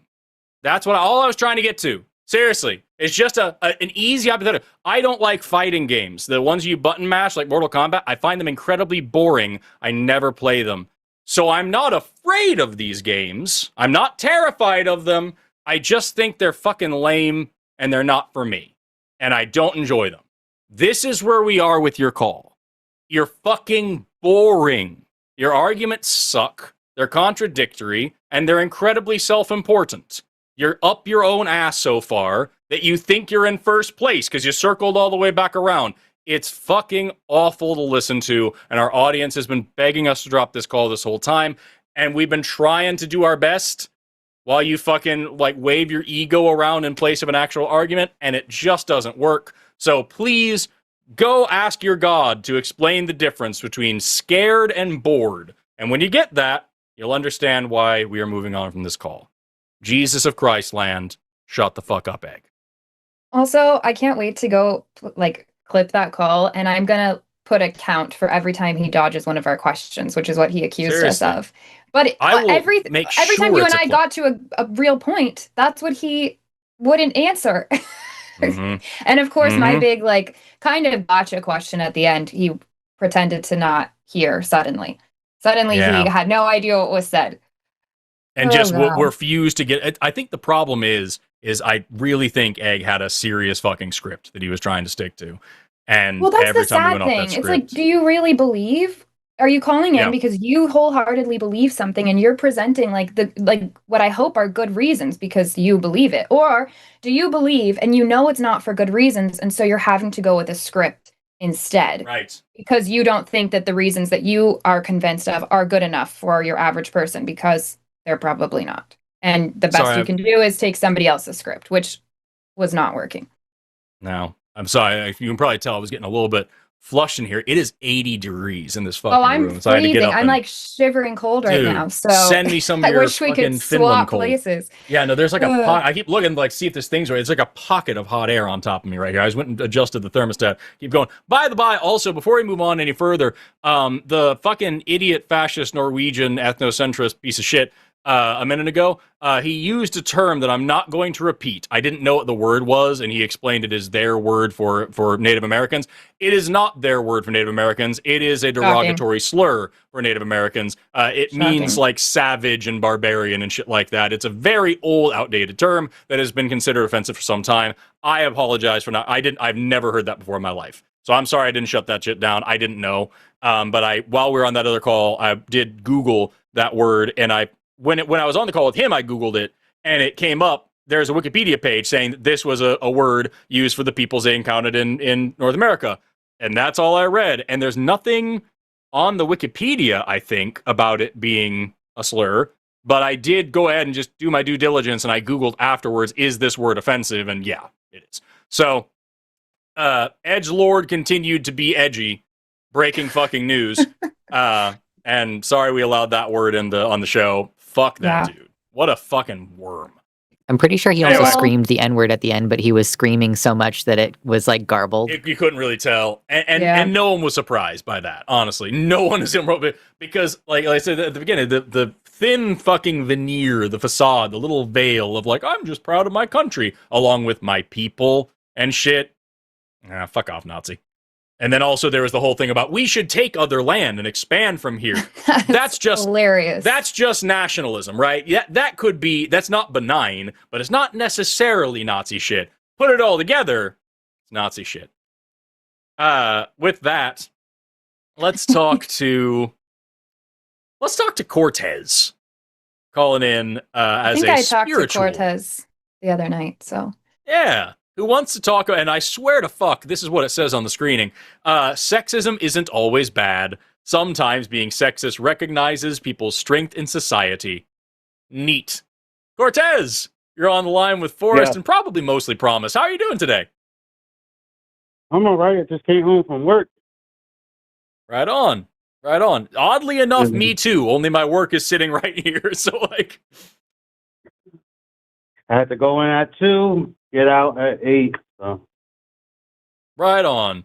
So tell me about this sexism that you think is a good thing.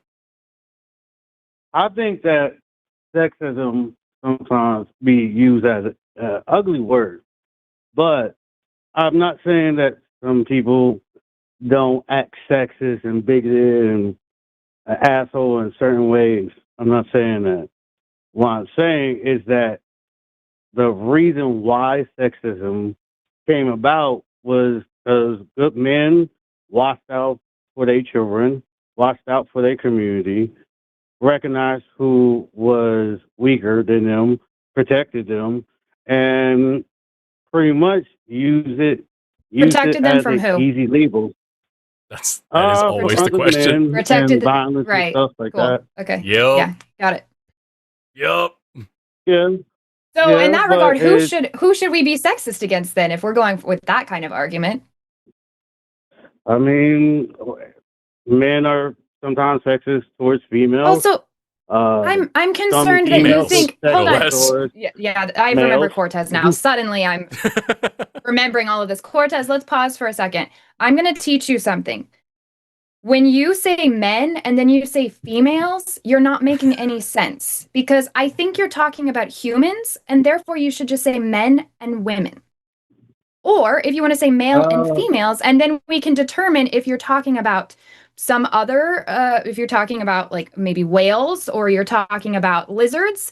I think you're talking about humans. So let's just say men and women because you already got halfway there with men. Anyways, on that note, do you know what sexism is? Because I'm afraid you think sexism just means saying, hey, I can deadlift more than that person. Mhm. That's not sexism. What do you think sexism is? Sexism is a opinion about a female or male when it comes to stereotypes, Humans or just like behaviors. like any kind of animal? I'm talking about human beings, human society. Okay, men and Right. women. Got it.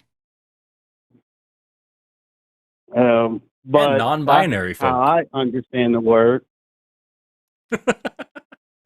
No, it's I wouldn't honestly promise. Just as a friend, I would not beat that dead horse too long. Cortez does not know what a woman is. We spoke a little while ago on my show with Shannon, and he good to literally know. said women equals titties. So I don't encourage you to try to convince this man what a woman is. He does not know.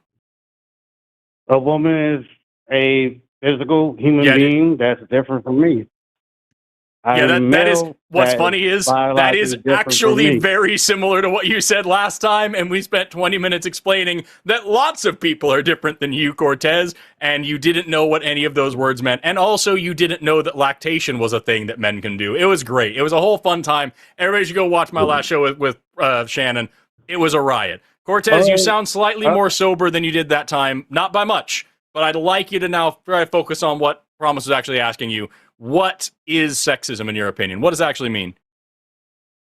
Like I said, stereotypes, behaviors, snap judgments. Okay, but stereotypes aren't necessarily bad things. There are sometimes good stereotypes that lead to just mental heuristics. Behaviors can be good things. Judgments can be good things. So what are we talking about here? What specifically is a thing that you think that sexism is or does? Just like I said, when it comes to men or males, protecting females or protecting young children from other males or the dangerous people. When it comes down to assuming a role in a relationship, when it comes down to a man fixing the car, taking out the garbage, I mean, these are all sexist. Is somebody stopping you from doing those things? That's what I don't understand. No, but you're just describing Okay, your so, cultural right. preferences. And my point is that's why I say sexism is not always bad. Right, but those aren't we don't think sexism. that that's sexist. Those are just cultural norms, which can be bad. They can be used negatively, or they can just be cultural norms. So, like, that's not sexism the way you just described it. That's just gender roles. Well, how I, and I admit my bias. I watch YouTubes. I watch feminist talks. I watch males talks. I watch the red pill. So when it comes down to building a society and understanding words and having a conversation with a person, this is what most people say sexism is. Most of the time. You know, Cortez. you are. Sorry, you go ahead, promise. Do you have so my husband and I, he does most, if not all, of the cooking and cleaning. And I happen to do most of the driving, at least when we're in the US. I prefer to be the driver. Not because of him, let me be clear, because of my own controlling issues. Anyways, we there's different areas of our relationship where we have different roles that we take on that maybe you might find more assigned to something a woman would do or something a man would do. But we don't divide our things up that way. We just divide it based off of what makes sense to us. Do you have a problem with that? No. Cool. Then that's great.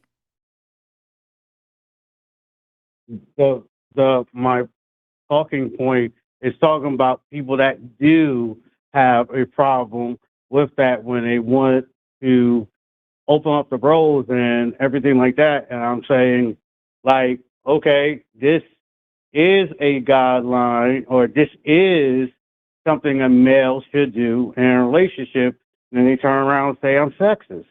So that's why I'm saying, like, sometimes because you're turning y'all point. Because what you're doing there is turning your gender norms that are, normal in your culture, your preferences, into an ought statement. I don't think that men should take out the trash. I think that men typically take out the trash, but no one's stopping women from doing it. I'm not going to shame anybody for having women do it. I'm not going to be upset with women or men if a woman takes out trash. No one's upset about that. Same thing with cooking. I do most of the cooking in my house. I'm not going to be grumpy about that because that's a woman's job or whatever like that. It would be a problem to say women should be cooking because women typically cook. That would be a problem. So do you understand the line here? Like, having a norm in your culture is fine. Challenging that norm is fine. Going against that norm is fine. But declaring that norm to be a good or natural thing is ridiculous. And that's where you get into sexism. I can understand your talking point. I just, from my opinion, I appreciate the honesty. Cortez, let me ask you, since you don't understand, I'm going to try to help you. Do you think that I am less of a woman because my husband does the dishes and the cooking? No. Is he less of a man? Is he less of a man when I do the majority of the driving or when I'm paying the bills? No. Or when he does dishes and cooking? No. There you go. I share my opinion? I have to clarify because sexism is often unilateral in that way. Can I share my opinion on how I can understand? Yes, no one should be discriminated or get hate or anything like that. But sexist norms are there for a reason. I'm not saying that no one is less than a woman for not doing the dishes, not cooking. But if you're in a relationship with a male, I think that most males enjoy cooking, and that's most of their love language. I would love my woman to cook for me. Now, if she's tired or something like that, yes, I'm a grown-ass man. I can cook for myself, but it shows care. That's like me. But Cortez, what you're describing has nothing to do with being a man or a woman. You're just describing two human beings in a relationship together, working out the dynamics as far as what works out for you. I don't disagree with a lot of what you're saying as far as like, oh yeah, sometimes it's nice when somebody else does something that's not their normal role in the relationship to like take that burden off the other person, even though they've decided that this works out in general. But that has nothing to do, like, what I'm not understanding is where sexism is coming in. I wonder if you're hearing these talking points from wherever you're getting these talking points from, and you're just applying them haphazardly to topics that don't need them applied there. Like, it's okay to have personal preference and dynamics that you agree on with the other person in the relationship. What's not okay is to have those expectations on everyone else and to push that in society and demand that everybody else follow those.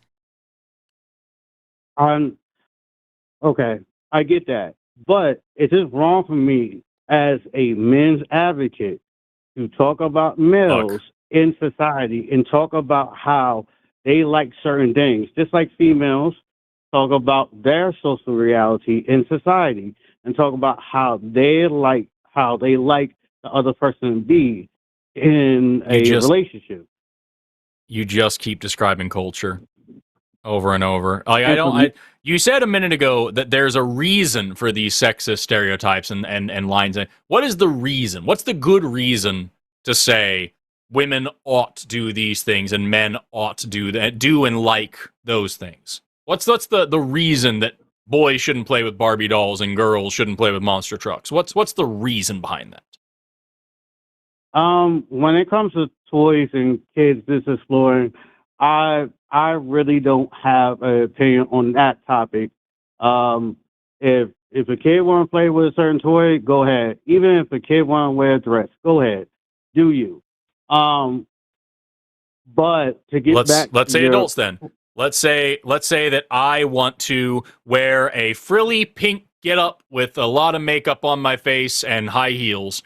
What is a good reason that I ought not do that? That is not just cultural preferences. Okay. Most females, it will be some females, but most females don't find that attractive when it comes to looking for a mate. Have you asked a cat lately, a female cat? If I was going to say, but most females don't speak. It tends to only be humans, but like that's a whole thing. I know, but like that's not true because first of all, if I was talking back in the 1700s, like that was all the rage. Pink was a boy color, makeup was a big thing, powdered wigs, high heels, those were all invented for men. Painting your fingernails, that was invented for men. So like all of these things are boy things except for today's cultural preference. And as far as like what people find attractive, I didn't say anything about wanting to attract a mate. I am happily married, and I guarantee my wife would be just fine with me putting that stuff on. She would find it fun. And we would probably dress up together as fucking awesome, dope-ass 16th century cool people and go fucking prancing around town being historically inaccurate. It would be radical. So, like, I'm not worried about that. And even if I was single, maybe I'm dressing that way to attract a partner that likes that shit. Or maybe I'm just attracting myself. Maybe I'm just doing that for me. At the end of the day, sexual attraction is not the name of the game here. It's not the point. I'm asking you, what is a natural reason, a good reason, why I ought not dress in pink and makeup and stuff? And all you're giving me is, well, no one's going to want to fuck you. That's not a good reason. I don't care about that. That's not a point. Or just your personal preferences, and that doesn't matter at all. I mean, for me, I'm an African male. When I look at social pressure, yes, I do certain things for myself and feel good, and I'm my own person. But at the end of the day, with certain social pressures and certain things, these things will impact my social environment. And sometimes, fair or not, sometimes people will have a sexist remark about you. You know, when I was growing up, and I know this is anecdotal, but that's the only thing I had. When I was People have made sexist remarks about me plenty. It actually made me want to go away from their sexist worldview more. It made me a better, more outspoken feminist. You're giving good arguments against sexism, Cortez. Yeah. And I can't stress enough, but like, I guarantee, Cortez, if you describe to me what like masculinity is, I promise you I will have a very different opinion from you, because that's the nature of gender. Okay, but do you want me to answer that, or do you want me to answer that? Sure. Okay. Masculinity, or the social role that men do or provide for other people, help other people, stand up for the weak, give the strength, their time. What about men who are weak, and what about women who are strong? For me, a woman's role in society when it comes to human beings, a woman is there to be a teacher, the first teacher, the nurturer, there it is, caregiver, there it wise is. woman and I'm So what I'm you not are very describing wise is- and I'm not very nurturing. So am I not like feminine? do you? May I ask? You know what when I say wise, what wise means, and what I'm thinking about. I'm not wise enough. Wise means that for me as a male, socially, I'm not going to go through certain lessons that a female learns in society. So for me to have the other side of the coin, understanding human beings, my first teacher was my grandmother. My first teacher was my aunt. So that's why I say I have wise. to tell you, I don't know where we are in this phone call. Like I feel like We are now at the point where Cortez is just telling us about his sexist worldview and that what men and women ought do because of what he thinks women are for fundamentally. Which also goes back to the last conversation I had with Cortez where he talked about how women are for reproduction. And so like at the end of the day, dude, you are hinging on this really weird blending of bioessentialism and just cultural norms. And it's making you sound like you need to make more diverse friends. Because, like, let me tell you, there are plenty of women out there that are bad teachers, that are not nurturing, that are not caring, that are not wise, and that are very strong and very good at fighting and good at sticking up for weak people and very brash. And there are plenty of men on the flip side that are not very strong, not great fighters, but are very wise and very kind and very nurturing. And none of them exist just to have babies. So, like, at the end of the day, dude, I don't know what to tell you here, man. I'm talking about it's different from people making their own choices. It's different from people having their own emotional feelings or expressing themselves. And our whole different. thing is that people. Our whole thing here is that people making their own choices and having their own individual personalities is the end of the conversation. That's what it is. What do men and women do in society? Whatever the fuck they want.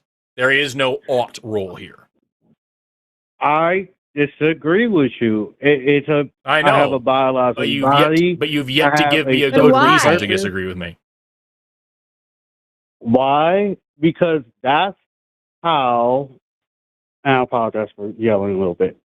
That's how, socially, wrong or right, y'all can tell me I'm wrong, no problem.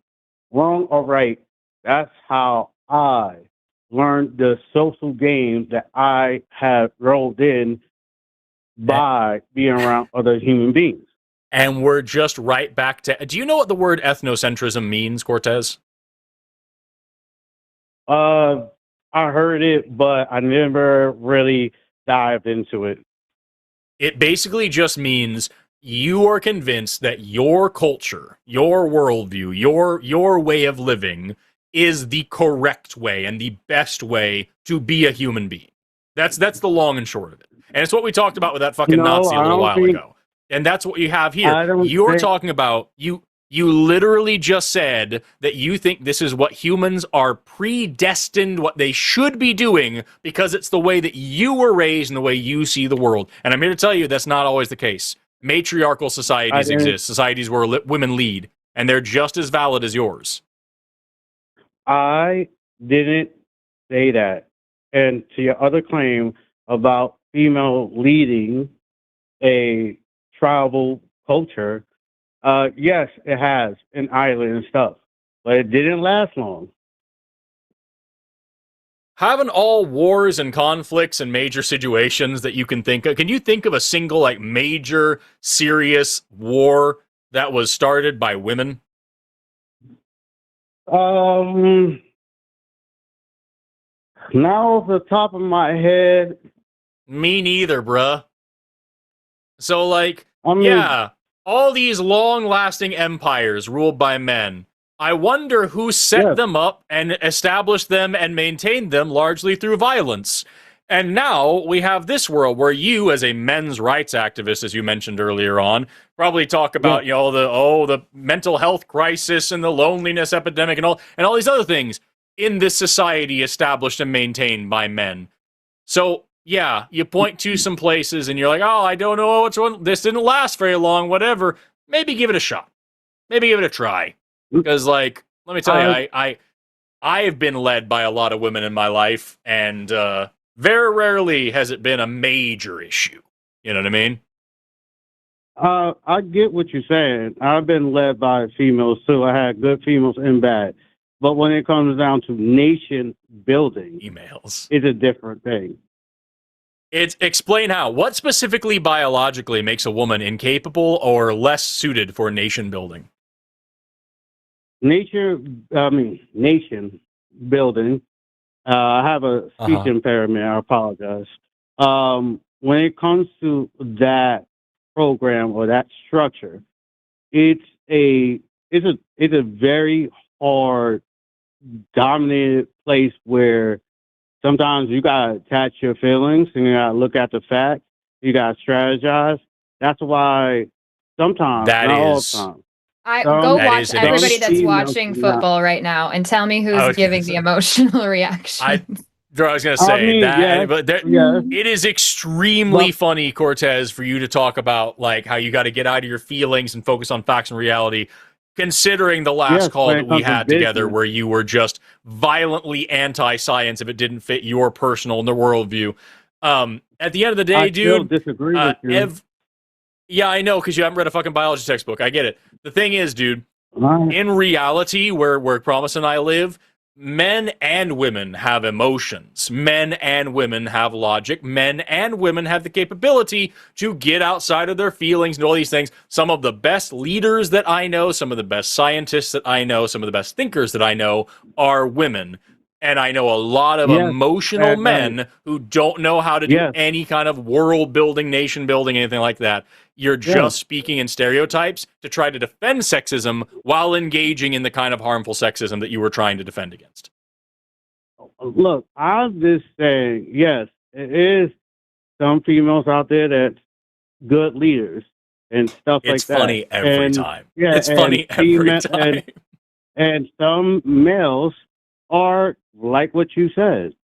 But at the same time, I am trying to express to you or have a conversation with you about my opinions and how I see the matter. Right. Here's my question for you. I get that that's your opinion, that that's your preference, is to have like stereotypical gender role type of relationship. And I think you're entitled to that opinion for yourself. What I'm trying to understand is, what is your point? Are you saying that this should be legally mandated? Are you saying that children should be taught that this is how a relationship should go? Like, what is your point here? What are you advocating for? Okay. I'm advocating for, as you know, a man's right.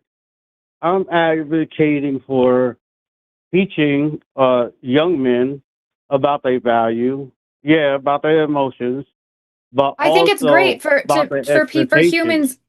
Yes, it's great for humans to feel like they have value and all that. But what do you mean men's rights? What rights do men not have? When it comes down to men's rights, when it comes down to men's rights, talking about the legal system when it comes to kids, it's talking about. Please share what rights they do not have. What rights do men not have, Cortez? It's the Pearl argument. I swear to God, it's going to be the Pearl argument. Hold on. No, the abuse. Okay, but you're saying females can abuse males and females don't. Nobody says that. Crooked stuff. I don't know anybody that says that that's okay. Yeah, but I'm not saying that anybody says it's okay. Everybody says it's not okay. But when it comes down to males getting sympathy, like I went through, I went through a rape and no one was there for me as a man and as a male growing up and trying to understand that. And it was very hard for me. And yes, Cortez, I acted out and everything like that. But for me, I'm talking about the wrongdoings that sometimes in society, when it comes to guys wanting their children, fighting for their children, law systems and stuff like that. Cortez, I need you to hear me here. I am seriously so fucking sorry that you went through a rape. that you were sexually assaulted, that you were raped. That's fucking horrible. Nobody should ever have to go through that. The outcome of that situation that you just described, where no one was giving you sympathy because you're a man and all this stuff, is the result of the toxic masculinity and sexism that you are currently advocating for. You are advocating for the system that is hurting you. You are creating a whip for your own fucking back. So what I need you to understand is you are a victim here who is advocating for the thing that has victimized him. I'm advocating for men to stand up, do the right thing, not hurt other people. Men have so many rights, I can't even tell you. But if you think that any part of men's existence, the rights that we are denied, is even close to comparable to the what we fucking put upon women, you're fucking high. So, like, sorry, yes, is there inequality? Absolutely. Is there occasionally inequality that negatively favors men? Absolutely. Guess who set that system up? Men. And these men are enforcing and continuing and perpetuating the toxic fucking culture that you are currently advocating for. If you want to fix it, don't be a men's rights activist. Believe me, be a fucking feminist. Because the whole point of feminism is equality. Bringing people together, not trying to continue this weird separation. And if we were actually talking about feminism right now, we could be talking about men don't get custody of their children or whatever. It should be more equal, and here's why. Fortunately, it's not really the case, what you're talking about. Thoroughly debunked shit, but whatever. Point is, man, you are complaining about a situation that you are currently perpetuating, and it sucks. How? Because I'm talking about how men don't have money to fight for their children, and the lawyer system, the court system is so high, you know, for men to actually be good fathers, teach their boys something, teach their little girls they are loved. Fight for a better legal system, not just for men, because the legal system is broken top to bottom, and a lot of court cases, a lot of local governments are entirely funded by fines and fees through their broken, corrupt-ass legal systems, and we have serious affronts to the 4th and 5th and 14th Amendments right now that need to be taken seriously. Fight for a better legal system, Cortez. Don't fight for men to have all these special extra rights. That's not a concern. Yeah, as a feminist, I want men to have every opportunity that they can to be a good father. That's what I would advocate for. So come join the side where we're actually advocating for that. Right. I'm actually advocating because I'm only talking about men's issues. That's why I'm a men's right advocate. That's not just sexism. Yeah, that's not a men's issue. That's as Forrest just pointed out, that is a court issue. That is how things are handled or mishandled. And I would agree that men should be given opportunity to be good fathers, if that's something they're willing and capable of doing. If they want to do that. Yep. Yes, but for me, last thing, I don't want to hold it up, but I'm just saying, for me, this is where the word sexism, it gets so aggravated, because it's men like me that want to be good fathers, that want to be productive in society. Yes, I might have some sexist views when it comes to females. I think you could have cut that sentence in half. I think you could have cut that sentence in half. This is where sexism gets such a bad rap. It's men like me. There you go. That's the whole thing. No. At the end of the day, dude, I think for somebody who thinks that women are too emotional and can't deal in facts and all these things to be good leaders, you have a lot of fucking feelings and not a lot of facts for your arguments. I encourage you to go dig into the actual stats here and figure out what women are capable of, and not just use your personal opinions as scientific facts or as data to drive your dogma. I'm bored of this. I'm done listening to you call people females too. Females can be good, y'all. You heard it from Cortez. I'm kind of bored of this. Promise, you have anything else for Cortez? Yeah, I don't feel like we ever got to a point. I think that Cortez has been convinced that somehow advocating for men is going to help his issues, and that's what's gotten him into the issues that he has. And Cortez, I hope that you have a professional you can talk to about some of this stuff. I'm so sorry for what you've been through, but you are you are rooting against yourself when you root for sexism. And you also just want to point out, you said something about wanting to be a good father and all that, but you cannot be a good father and be sexist. So, got to work on that. Very true. Not for a if you have a boy or a girl or a non-binary kid, no matter what gender your child is. I think that's a very true statement, because if you're a sexist and if you believe the kind of things that Cortez believes, imagine having a daughter. He said he was a father. He said he wanted to be a good father. So just imagine having a daughter and having that daughter know that you think she is fundamentally either incapable or just significantly less likely to be any kind of a good leader, to be in any kind of position of power, that you wouldn't trust her. If you saw her in a position of power, you would look twice and be like, I don't know, she couldn't earn that, you know what I mean? Imagine feeling that way. And then imagine having a son and knowing that your father thinks that you are somehow a protector and ferocious and worthy of able to go fight and be a nation builder, all this.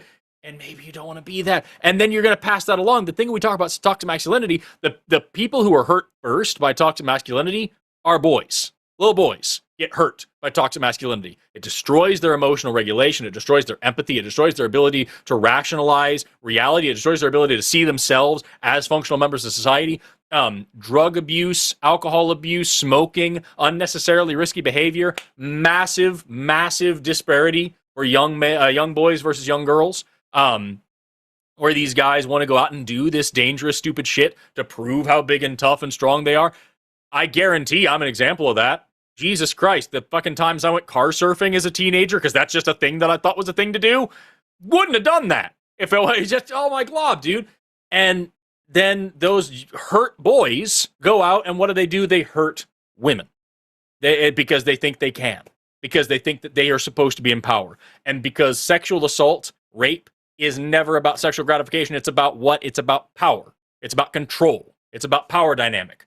And that's what these boys have. I'm supposed to be the big, strong, in charge one. I'm supposed to be tough and manly and masculine. No one can question me. So I'm going to smoke a bunch of cigarettes, get very drunk, and rape women. And that's what Cortez is perpetuating while bitching about wanting to be a better father. Get out of your own way, dude. I don't know what to tell you. Ugh. But remember, y'all, women are titties. That's what he said last time. So what can we expect? Oh, man. Fun times. We got two calls left. But before I get to them, I want to quickly remind everybody that we got a great list of shows for y'all this week. Tune in tomorrow to see myself and Erica on Skeptalk. Then on Tuesday, we've got Alyssa and Taylor on Chewed Gum. Then on Wednesday, we've got Matt and Dalton, the Bible guy, on The Hang Up. Then on Thursday, we've got the Transatlantic Call-In Show with Ben and Riverboat Jack. And then again on Friday, we've got a special episode of Cus I Wanna, a special call-out for made by Jim Bob, who has been challenging Erica and I to debates, and his toxic fans have been sending their kind and generous messages about how he would totally crush us and own us and all these things. And so we made a special spot just for him to come here on the line on our channel. We can't use the mute button, and he can't use slurs. Those are the rules. Incredible. Let's see if he shows up, and let's see if we can talk about evolution for a couple of hours. It's going to be a lot of fun. Amazing. To the person in chat who explained us, please explain car surfing. It's something you shouldn't do. Don't do it. It's genuinely irredeemably dumb. Let's talk now to Tim, who's been on hold for a very long time, and then we'll talk to our last call after that, who's been on hold for just about 10 or 15 minutes shorter. Let's talk to Tim, who believes that the existence of logic and its properties prove the existence of God. Tim, you're on the line with Forrest and Promise. How are you doing today? I'm fine, thank you, Forrest. How are you? Never had a bad day. Yes, I hear you say that a lot. Good for you. Hello, Promise. Okay, before I get into my position on logic and why I think it proves the existence of God, I'd like to, can I say something about the caller Egg from UK? Christian caller. I mean, if you really want to. Yeah. I think that a lot of times the atheists are trying to refute a position that's not actually true. So you're really just trying to tackle a straw man in regards to God's knowledge. Most Christians are taught the classical theism view, which holds that God knows the past, present, and future exhaustively. And I think that the laws of logic, frankly, prove that to be untrue. The future hasn't happened yet. It's the aspect of time, which is a So do you? You'd have to have that debate with them. We're trying to talk to you and find out what it is that you believe and see if we agree with it or not, and if we think it's reasonable. So just want to be clear, what you also just said does directly contradict Egg's view of God. So you and Egg should have a good conversation. Talk about whether or not God knows the future. That would be a lot of fun. Right. We're going to go there. I just want to make the point that a lot of times Christians call up and they have aspects of theology, frankly, that are in error. And it's really difficult. Well, that's because they're Christians. And there's 40,000 denominations of Christianity, and they're highly individualized. I think you're going to regret starting this phone call by telling us how wrong other Christians are. I'd rather you just tell us what you think, and we can figure out if we are going to put you in the same category. So let's just go there. I know I was a Christian, so I deeply understand that all of you think that each of you knows better and is a better Christian and has the better theology than the other. That's like kind of part of the whole thing, is that you're the one that actually knows what God really wants, because the problem is he doesn't make it very clear, so you each have to be subjectively figuring it out. So I'm eager to hear your position, what God you believe in, why you believe this God exists. Right. I think that the laws of logic do necessarily guarantee that God exists because God is logic. But one last thing about time, there's only two views. It's a rough thing to say. From Christians. One is that God is outside of time, and the other one is that God is time and guarantees that it is what it is.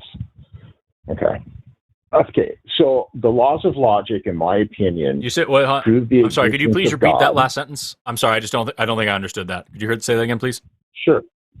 The laws of logic prove the existence of God because the laws of logic are both immutable, irrefutable, and I believe even if evolution is true, prove that the laws of logic are fundamentally primary to human beings coming on the scenes through evolution, that the laws of logic are therefore transcendental. And since God is logic, in my view, logic comes down to three fundamental laws. This is a reflection of the Trinity and also teaches us about God's perfect rationality. Wait a second. Before we get into the theology part, real quick, Tim, are you just saying that God is logic? Is that your whole argument? No. Like logic is real, so therefore God exists? I can't tell if that's an actual statement or if that's just like a kind of a summary. Right, I know, that's what I'm trying to find out. Yeah. God has three primary properties: truth, love or morality, and logic. Each of these properties, each of these attributes have a trinity to support them. Truth is eternal, universal, and exclusivistic in nature. Love or morality is what you do, how you do it, and why. And logic has the three fundamental laws, another trinity. So not only are the laws of logic immutable, that's transcendental. That proves that God exists. It's impossible can I ask you, you're talking about, you're describing logic as immutable and transcendental because it's this thing that's like this governing force over the universe. Well, you haven't said the word governing, so I don't want to put words in your mouth, but like it's this thing that like is a fundamental characteristic of the universe. Nothing illogical happens in the universe, right? And I would agree with that. As far as I know, the universe is a logical place. But what I'm curious is, what's the difference? Why are you using the word logic here instead of like some other, like physics or even chemistry, especially when you're talking about logic as a necessary predication for the evolution of humans? That would apply to literally every living thing ever, including the beginning of life, which isn't necessarily evolution. So like, why are we picking the word logic as the target here?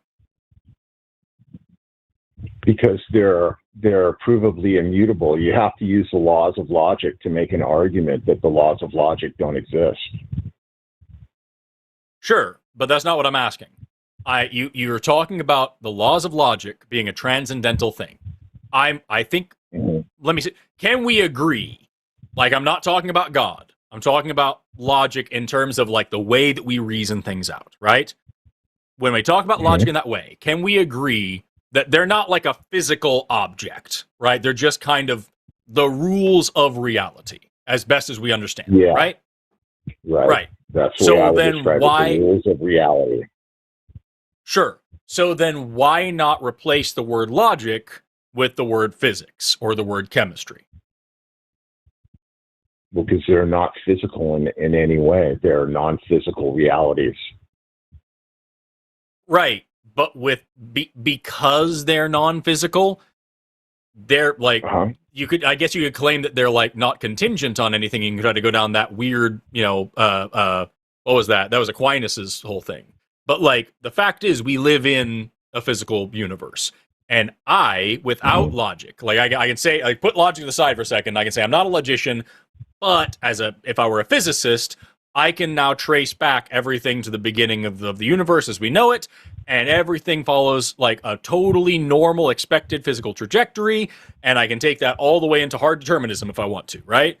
And I can call now physics transcendental, because while physical matter is surely physical, the laws of physics are not a physical thing. They're as transcendental as logic. I'm just trying to figure out why logic is like the thing that you're latching onto here. Well, I think that there are realities that are created realities, and then there are realities that are just part of God's nature, like logic. God is love. The Bible says, God is good. God is logic. And it's just no accident that there are three fundamental laws. This is a reflection of the Bible God says of the Bible. God is logic? Well, no, it actually doesn't say that. It says God is love. And God is true. I must have misheard you. I thought you just said the Bible says God is logic. Yeah. Yeah, God is logic. How did you reach that conclusion? It's one of the three immutable aspects of his character and being. You there? I feel like there's like a massive jump here. And I'm trying to just hammer it down, because what I have in my notes is that I understand you have said God is synonymous with logic, but I'm just trying to follow like the logical progression here. So I'm just writing logic exists, therefore God exists, and then I have this huge gap, and then and so Christianity, and like I still don't fundamentally understand why we're using God as the sticking point, but I really don't understand how that then necessitates Christianity being the God claim that we know is real. So like, I'm happy to go wherever. I don't want to try to sidestep here, but let's go a little bit further with this into a tangential aspect of this argument. The God of the Bible is triune. He's Father, the Word, and the Holy Spirit. Now we know the Word is Jesus Christ, and he's triune. If God is indeed the nexus or creator of all things, you would expect to see trinities everywhere in the physical and non-physical world. For instance, time, we got into this earlier. I wanted to say that time is what it is. That's the law of identity, and it's composed of three different aspects: past, present, and future. Space is a trinity: depth, width, and height. Let's see, water is a trinity. That's it. But Tim, we're doing this. I'm gonna try to help this call go somewhere, because you keep adding on a bunch of stuff. So like, you're really eager, I think, to get into your theology of how you found out that there's Trinity, there's three of everything, which I know plenty of Christians who don't believe that the Trinity is biblical. So, and we haven't gotten there yet. We haven't even gotten to the Bible yet. We're just getting to the existence of a God. So let's stay over there. And then maybe we'll get to the part where you can share some of your theology about how, like, therefore it's really cool that I see three of everything. We are so not even close to being able to go there yet. So I want to get back to what Forrest was asking you about. I've got a note here about numerology and how there's threes everywhere. I'm going to put a pin on that, because this is a wild ride for me, Tim. This is also the first time I've ever heard anyone call Jesus the Word. I've never heard those terms used synonymously either. I don't know if that's a new thing for you, Promise, but that's a new one for me. No, I've heard that one, John, the Gospel of John, chapter 1. Yeah. defines Jesus as the Word. The Word became flesh and dwelt among us. Well, Is what the Bible that says. is some Wild. people's interpretation of it, but there's some biblical scholars that will disagree with that. Well, the I'm whole going to point read of this that. program So is that's, to but get Tim, to that's the my truth. point. But Tim, my point is, let's not even get into those weeds. Like, you've taken us into the weeds over and over and over again. I just want to get past the first point, which is like, what is your evidence that God is logic? And we still haven't gotten there. Well, I gave you quite a bit of evidence that the Creator is triune, and He has. No, that's an assertion. So let me explain. That's an assertion. Through also uncreated realities like the laws of logic or truth. No. None of that's evidence. So telling me that you have decided something is not actually evidence. I want to know, like, why should Forrest and I believe that God is logic? Well, they're immutable facts of reality. Okay, since there are transcendental truths that actually exist, and these three laws require a mind to apprehend them. I naturally assume that the laws of logic are a reflection of God's necessary being. Did Just God like create morality, logic? Just like morality is a necessary aspect of reality. Tim, if you you've get just rid of made so God, many then you assertions that begin now to we have change 17 what other That's a things that we wild have to claim. get evidence of. Yeah. I'm writing that down. That's a whole other thing, Yeah. dude. Tim, did God create logic? No, it's a necessary aspect of his being. He is Why? logic. Why? Why? Why? Why is God logic? Because he's the maximally perfect being. All laws that are actually lawful and principled in nature either come from God or they're a reflection of his being, which is truth, love, Tim, and you're logic. going in a circular argument Are over and you- over again. When I ask you a question about logic, you respond with God. When I ask you a question about God, you respond with logic. Help me get the connection point. I would love to be convinced that this is real. Listen, Times are getting dark. It would be super cool if there's a God and somebody could provide me evidence that that's true. Here's your chance. Can you tell me why I should believe that God exists?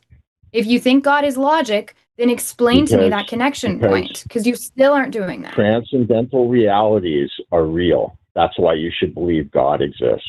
Okay? There wouldn't Why be call those transcendental realities God? Provably, yeah, there wouldn't be transcendental realities if there was no ultimate reality. Tim, what you're doing? So Tim, what you're Why not? doing is the equivalent of this. Hey, these headphones exist, therefore a God exists. And I'm actually showing you even more evidence. At all. We're not talking about headphones. We're talking about spiritual realities. A headphone is a material object. You have to prove that it's a reality. Tim, unseen realities. You keep just saying. Prove that logic is fundamentally prior to human beings coming into existence. Yeah, Tim. You didn't. You just keep saying this could not be any other way, and we don't believe you. A transcendental thing existing does not mean that a God exists. I don't know. I'm asking, is it possible that a transcendental thing exists without a God? I would say, yeah. If we're using the word transcendental the way that you are, then yeah, for sure.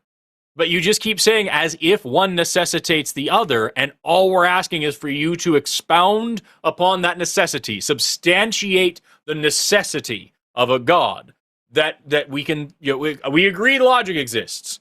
Great. We agree that logic came before humans, I guess, in this particular scenario. I'm cool with saying that for the sake of argument. Now, how does that get us to, therefore, there must be a guy that is the arbiter of this, and not just, that's the only possible way the universe could exist, and so it does. Am I back on? Yes. Or did I get hung up on? Nope. Am I back on? Tim, can you tell me what did Forrest just ask you? Nope. Tim, do me a favor. What did Forrest just ask you? Yeah, he just asked me, how do you get from the transcendental realities of the three laws of logic to God? What's the bridge? They're one and the same. The logic necessarily is a eternal component of God's God's being an attribute that He Himself cannot change. You have said those words, but it doesn't change anything. It's like if you were to call in. It's like if you were to call in to argue with me about evolution, and I said, well, look, humans exist, and humans couldn't be here without evolution. I need to substantiate that. I can't just say humans and evolution are one and that we go hand in hand. You can't have one without the other. Like, it has to be this case. I have to show you evidence of it, right? So you claim that logic is evidence of God because logic can't happen without God and God can't happen without logic. Build the bridge. How do we get there? I think that the universe does have rules of logic and there's no God governing it. I think that the rules of logic are transcendental or whatever. They're all encompassing throughout the whole universe, and I don't think there's any God involved. Tell me what thing I'm missing here. Well, in my opinion, that's like looking at a bloody fingerprint on a knife in a murdered person and saying, well, it doesn't necessarily mean that fingerprint is from the murderer. It's obvious you either live in a God or a not God. It could be the person themselves. It could be their fingerprint. It could be somebody else who passed by. That's absolutely. It could. It doesn't necessarily mean it's from the murderer. It strongly suggests it, but it doesn't necessarily mean that. You need to build evidence for that. That's one line of evidence. The three laws of logic are irrefutable evidence that God exists because they're transcendental. Well, I'm here refuting it. I'm here refuting it because you have not actually provided us evidence. You have told us just plug the plug into itself and you'll get power. I'm not getting any power. It's not working. I need you to actually provide evidence for any of these claims that you've made, and you've made so many, but we're just asking you to provide evidence for the first claim that you made. Yeah, I believe that the three laws of logic are a reflection of the Trinity, the God of the Bible. And we know. I understand that you believe that. Why should we believe that? I'm not finished making my statement. Well, quit repeating yourself then. Say something new. God universe or a not God universe, correct?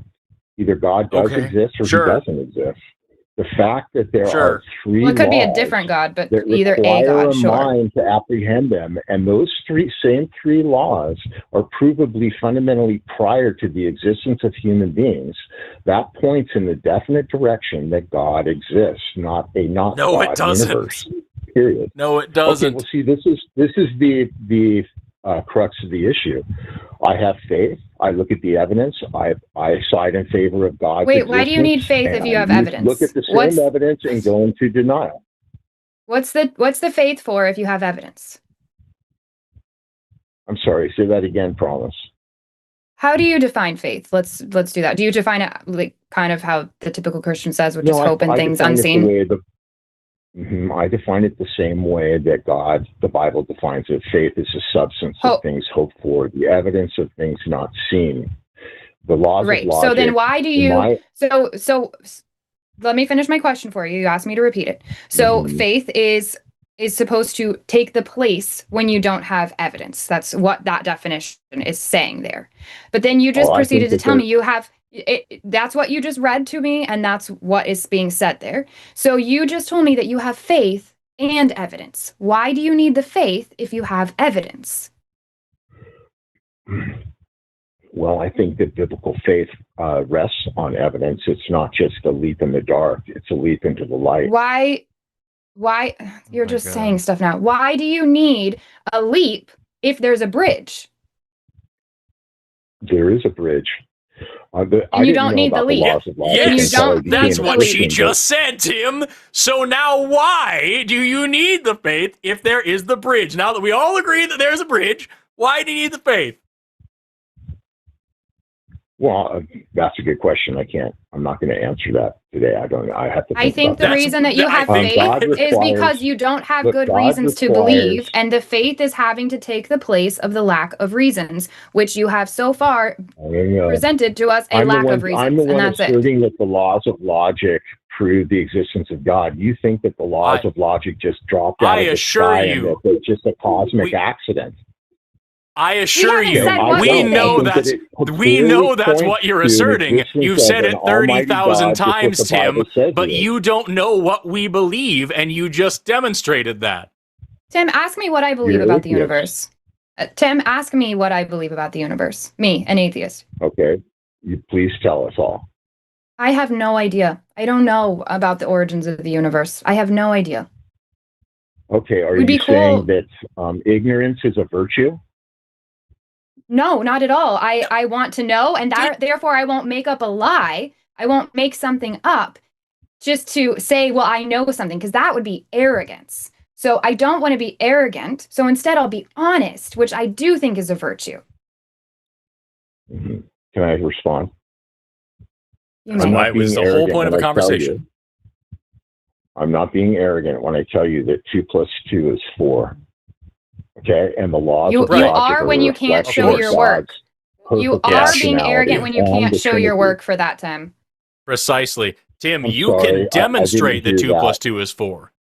You can demonstrate that 2 + 2 is 4. You can show your work. So, right, it is not arrogant to say 2 + 2 is 4 because you can prove it. The laws of logic are You transcendental.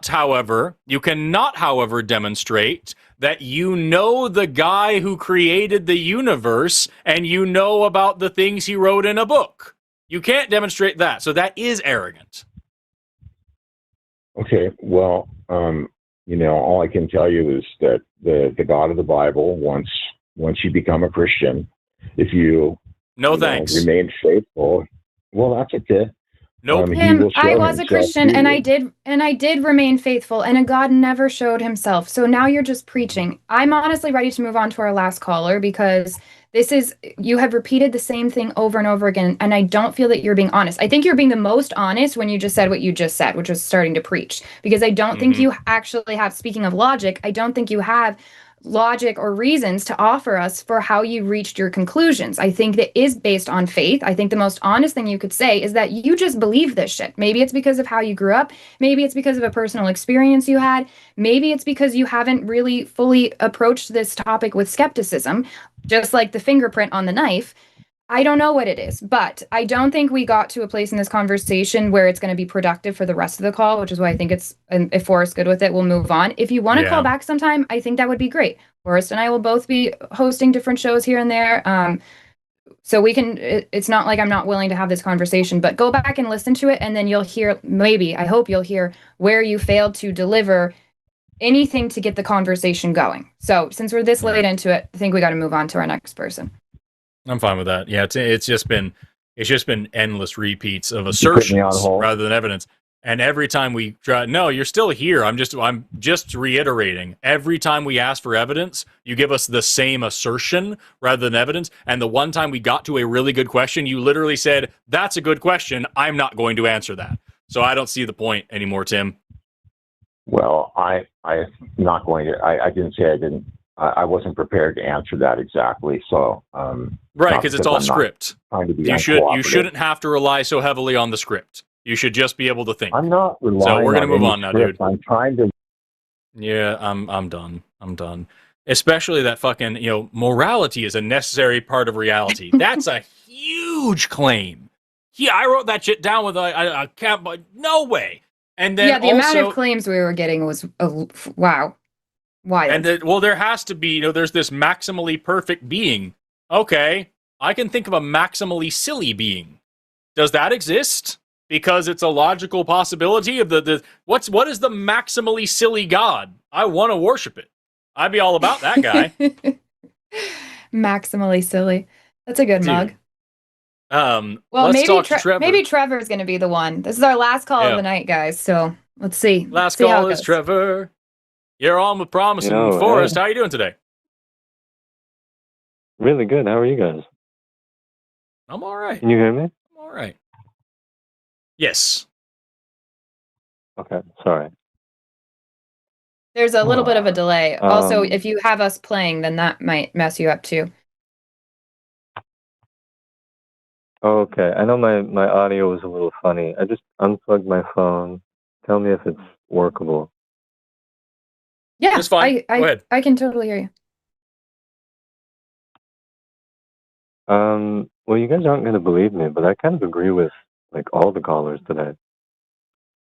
Cool. Can you tell us it says you're a theist. So which God do you believe in? I guess the Christian God, but like I'm a bit looser with like counting out these other prophetic traditions. But in general, would you say you believe in like the all-powerful, all-knowing, all-loving God? Yeah, yeah. Okay, So cool. it's a lot What like is the your Abrahamic God, or Sure. What's your reason for believing that this God exists? I forgot about that call. I'm sorry. I'm sorry. I don't mean to interrupt you. I just forgot about that. I forgot our first call or second call or whatever it was of the night was that fucking the Nazi guy. And people in the chat are now pointing out, like, I agree with all the calls. Even the Nazi? Even Jesus. the Nazi. Yeah, it's really wild. We're Sure, going to yeah. hope you don't Well, agree with okay, that one, Well, Trevor. we'll circle back to all of that, but I I just don't want to at agree with least him. get where you're at. Please now. Please continue. I just couldn't let The that go. I just forgot that misogynist, call the existed. Nazi, See, right? and the yeah, and like the what? two conflicting Christians as well. Well, I thought I would just, Oh, man. I thought I would just stir you up a little bit, but yeah, I do agree with those two conflicting people. Great. All right, Okay, man. cool. So But let's please hear go ahead. why sorry, what you was the please question tell now? us yeah, why what is your reasoning for thinking that this God exists? Like why are you convinced that a God exists? Well, I mean, I guess maybe an easy way to point at it would be kind of connecting with that last caller. So I'd you were rather kind you of just going around in honestly this answer my circuit about, question. Now, I would like to hear your argument, not more yeah, of so you Tim's. could, well, so I just want to add in what I think was kind of missing from that conversation. So you were talking Are about you not how, able to, Trevor? like, We don't I want to forget that last call ever happened. I want to talk to you. I really just want to talk to you. So, are you able to answer our questions? Because it doesn't feel like you're being honest if you want to just reference like past callers, because we do this so often that we hear these same kind of calls. And the only way I'm able to like actually give you an honest chance at this is for me to wipe the slate clean and just talk to you. sure. I guess I would say that I think there's like a universal kind of understanding of good and bad that comes with emotion, and that logic and emotion are so closely tied because it's kind of like you're doing the calculus of what you should feel as events go on around you. So you're doing the logical calculus, but then you wind up feeling something. And I guess I kind of keep coming back to that. It's there's like a feelingness of like, you know, Forrest knows there's like an egalitarian nature to animals, which is kind of strange. Not always. Hold on. I'm really confused. Also, Forrest, please correct me if I'm wrong because you'll know this better than I do. But from what I like, just as me, the homeschooler weirdo trying to catch up on life, neuroscience shows that actually like kind of the opposite is happening. Like we're having feelings and stuff before we're able to like logically assess a situation. Like our body is responding to stuff. Then maybe we start having an emotion that we could name with, you know, the language that we have. And then we're, you know, thinking through and making choices that have basically already been decided for us based off our body responses. So Yeah, that's not my area of expertise, but that sounds about right. There's probably something there that I'm missing, but like that sounds about right. Well, I feel like you're agreeing with me, Promise, that like if we kind of looked at the main information that we're exchanging in interactions as emotion instead of all the words we're saying, then I feel like you would kind of agree with me that you could be driven into what seem like unreasonable or illogical positions that are emotionally true and kind of needed, or they're like grounded, I don't know real what you mean by emotionally emotionally important true, because positions. I think something is either in accordance with reality or it's not. So I don't know what you mean by emotionally true. Sure, I could say that like this thing makes me sad, and maybe that thing didn't actually happen. I just thought it did, but then it's still not true. Like I'm not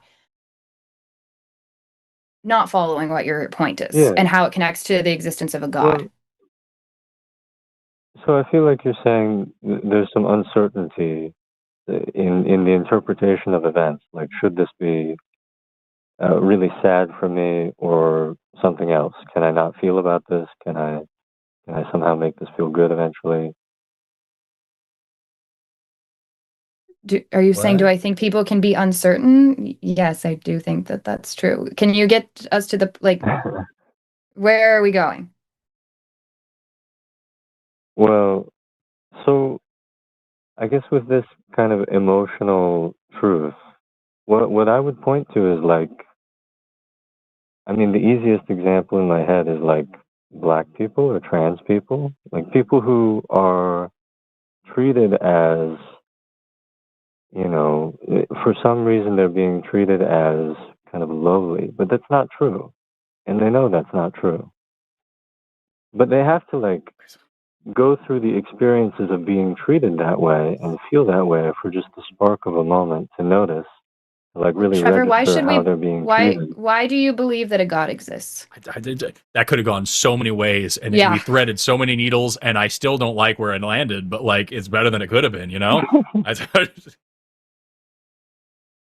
I mean, I think we should believe there's a God because there is one, like, so I became a Christian last week, honestly, because I kind of just realized there is this like complete, it seems like there's like prophetic information that goes through emotion, and that when people are crushed like unduly, when they're crushed in an undeserved way, and it seems like there's just a bad event here, and this person kind of can't heal, those people get ground when they move into their emotion, even if it's like unworkable, horrible stuff. I have no idea what you're saying, Trevor.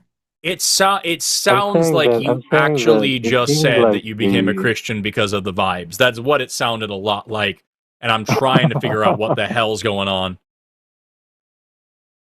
I'm saying that, I mean, maybe, yeah, I became a Christian because the vibe is that when someone gets crushed unduly, when there's like no justification, I don't even know what that means. Do you mean if somebody gets their feelings hurt? If somebody gets in a car crash? Like, can I try? Well, can I try to like I'm thinking about black just and trans people? I'm thinking about like, Trevor? people Can who I are try to make your argument for you, please? Because I'm gonna put a fucking. Let's let Forrest steelman you, because maybe that will help me. Maybe I'm just dumb. Yeah. So it's. Can I just try here?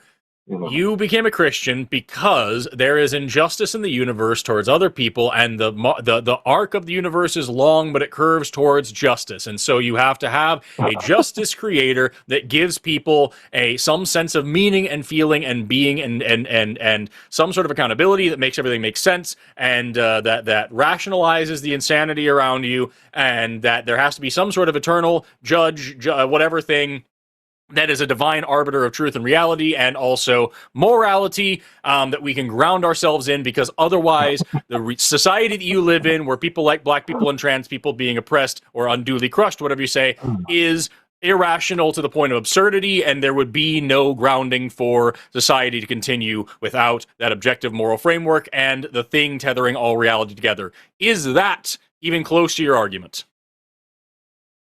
I mean, I think you're saying kind of what I'm saying, but you're saying it backwards, because I feel like somewhere in there you were saying at least I need to rationalize and find justice for what's happening. But that's not even how I got to this. I just felt crushed.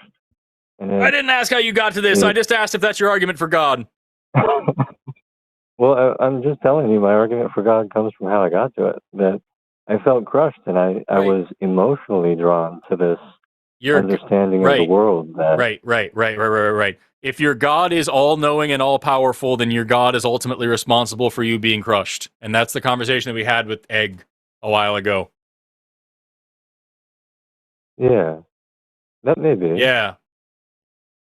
And also, more importantly, there's no evidence for this God actually existing, and it sounds like it's just an emotional scapegoat to try to make sense of a shitty situation that has no justification. And what we're saying over here is sometimes shitty things just happen, and it's up to us as humans to try to make those shitty things better, because nobody's coming to help us. Not no God, not nobody. We have to make the world better for ourselves and for each other. And you're saying there has to be some reason for this, therefore some fucking monster in the sky whipped up the world so that he could, and also the rest of the universe, so that he could have a special relationship with one type of great ape, and we better not have butt sex. And I don't get how you got there, and I'm just telling you, none of this is necessary or worth it or helpful. Well, okay. I hope it doesn't seem totally like dishonest and unworth talking about there, but no, it actually sounds incredibly normal, and that's the worst part. I'm trying to remember something there that I could respond to. I'm not sure if you want me to respond to it. Of course I do. It's a call-in show. I just, man, it's not your fault. I was just kind of sitting here, like, the things you were saying were just driving me up a wall, and then I remembered I'm dying pretty soon, and my wife is, like, right over there, and I could be hugging her and eating soup or something, but, like, goddamn, dude, this sucks. Mm-hmm. This sucks that this is where you're at because of this reason, man. I don't understand. Why does it suck that I'm... Because you're making excuses for a terrible, evil God because you went through some shitty times and you try to make sense of it. And what I'm telling you is you don't need a God that makes things exponentially worse to justify a shitty time that you went through. I wish you the best. I'm sorry you went through some shitty times. Well, you should do your best to make the world a better place and not hitch your wagon to the fucking genocide, pedophile, rape God. That makes sense. I would not hitch my wagon to that name of a god. You did. You're a Christian. But I think it's like, essentially it's enough to allow for free will and to also allow for this, like, I'm kind of with these other callers. This guy that was talking about logic is the underpinning and time is a little bit different. Trevor, you're a new Christian. Do you know that free will is not even in the Bible? Like, that's not biblical. In fact, there's multiple circumstances of there not being free will, like where it's just like overtly said, like where God hardens Pharaoh's heart. Like God goes out of his way to show that free will is not happening. I mean, I'm not well read enough. I am a new Christian, so you're going to be able to flip me here. It sucks. Well, and it's just like free will is not even compatible with most of what we know about the universe. Like it doesn't, but it's honestly more incompatible with this idea of an all-powerful, all-knowing, all-loving God. Like it doesn't work because of, like, if you go back and listen to the call with Egg, where I'm pointing out, like, if you are in control of every single little detail that impacts every single other little detail, then you are controlling it all. You are mandating everything that happens. Not just responsible for it, although that too, but you're also, like, divinely orchestrating it. The horrific things and the good things and everything in between. So if you're gonna go with the, like, Christian God there, like, free will doesn't fit in there either. I'm not really sure I see the disconnect, and I'm sure you have a good point here, but I feel like free will. I'm sure you have a point about this hardening the Pharaoh's heart, but I also know that, like, the whole point of the Bible is to call for people to turn their will into, like, like to adopt the drives kind of that Jesus was moving under, like, which is to remove their free will, everybody's mind. So, like, God created humans to where they're not naturally inclined to be the way that he's requiring them to be in order to not go to hell. That doesn't seem like somebody who's a big fan of free will. Do you think that humans are naturally like Jesus? The version of Jesus that you believe in? It's hard to say. I mean, I think all gods are made in God's, or all humans are made in God's image. I think all gods are made in man's image. Right. Like, do you like think of the worst? Think of the worst human that's done the worst things. Do you think that's a reflection of God's image? Yeah, I do. And I mean, we can go back to the nationalist, right? Okay, so you're being more honest than your average Christian, that you're acknowledging that, yeah, like, this God is horrific and does awful things and is terrible. But now we're stuck at the point where it's like, why do you believe that God exists? Because the good news is not that, oh, here's an explanation for why you experience difficult things. The good news is, while I'm so sorry there isn't a good reason behind what you experienced, there isn't some horrific God out there orchestrating these awful events and doing it to you on purpose.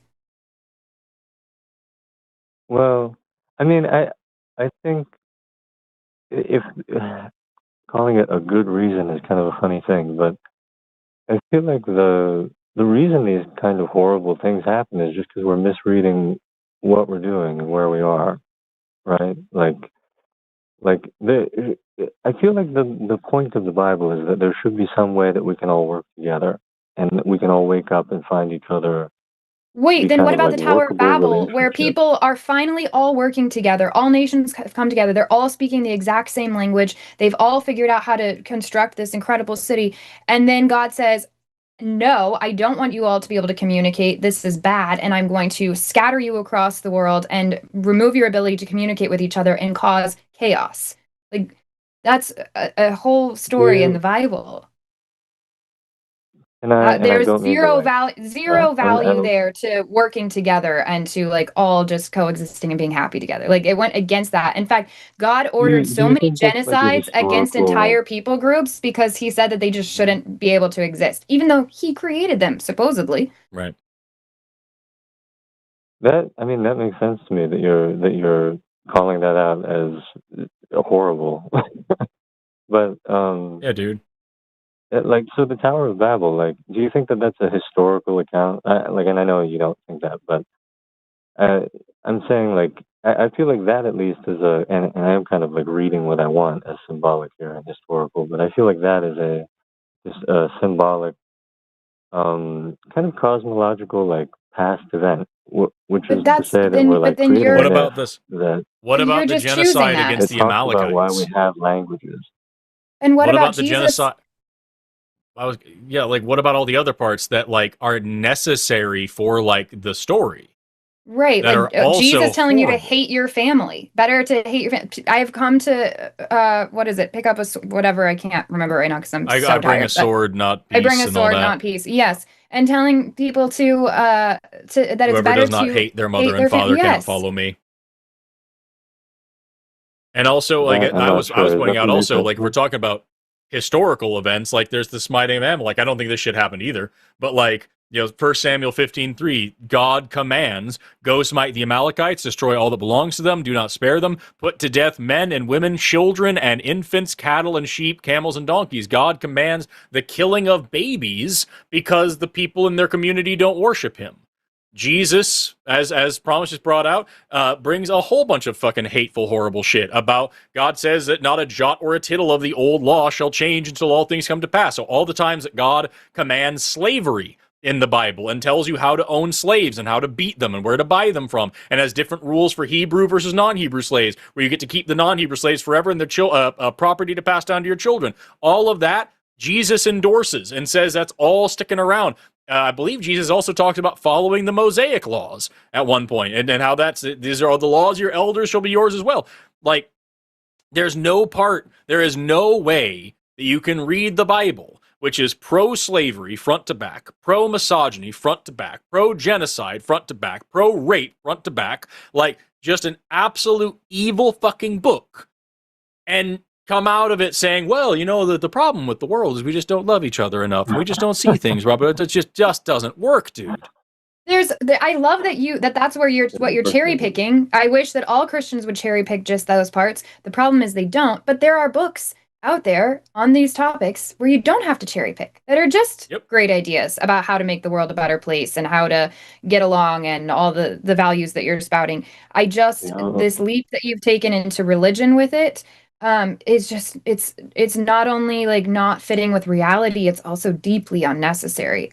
I feel like, I mean, you said you're a new Christian, you didn't know the story about Pharaoh and all that. Like, you've got to look at this stuff before you attach yourself to it. Like, that's my big regret is that I took years and years to really face the facts and like look at what I was aligning myself with and supporting and encouraging others to be part of.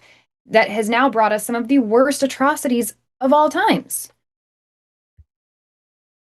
Yeah, I mean, I don't I don't doubt with you that, like, I feel like I agree with everything you're both saying, and it's I mean, I can respond to those points about the Malachi. So that's Samuel. You said that was First Samuel. So then that is the Old Testament. Yeah. You're so sweet. Thank you, baby love. Oh my glob.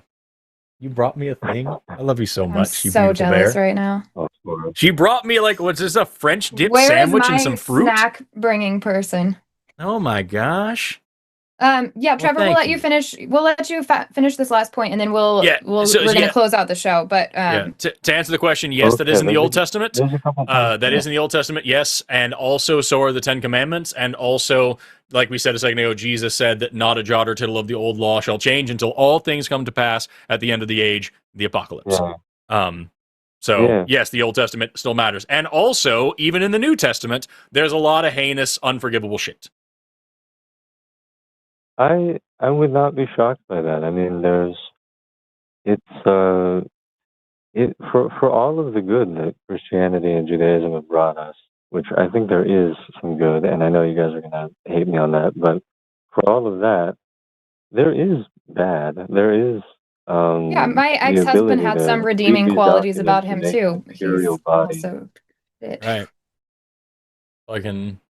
Uh, That's the yeah, thing, man. Yes, Trevor, you can get. Sorry, go ahead. Promise. Yeah, I think that you've got to go look at this stuff better, especially like if you're gonna call in and defend. I'm glad you called in. That's not what I'm saying here. I'm just saying for your own sake. Like if you're willing to call yourself a Christian, but then you're not aware yourself of all of these things, like you've been duped. I don't know who it is that was a part of your conversion or what people you're hanging out with, but like you've been duped into this. And there's a reason like they aren't I mean, preaching from I these absolutely Bible verses on Sundays. There's a reason that they're cherry picking these things to get people invested in the faith. So I would encourage you to go do a bit more due diligence for your own sake. Like obviously it would be cool for you to also do that to call back in and we can have a better conversation about like we didn't really get into so much your evidence for like any God existing. We started talking about the Bible, but yeah, I would go make yourself more aware of those things because that's important stuff.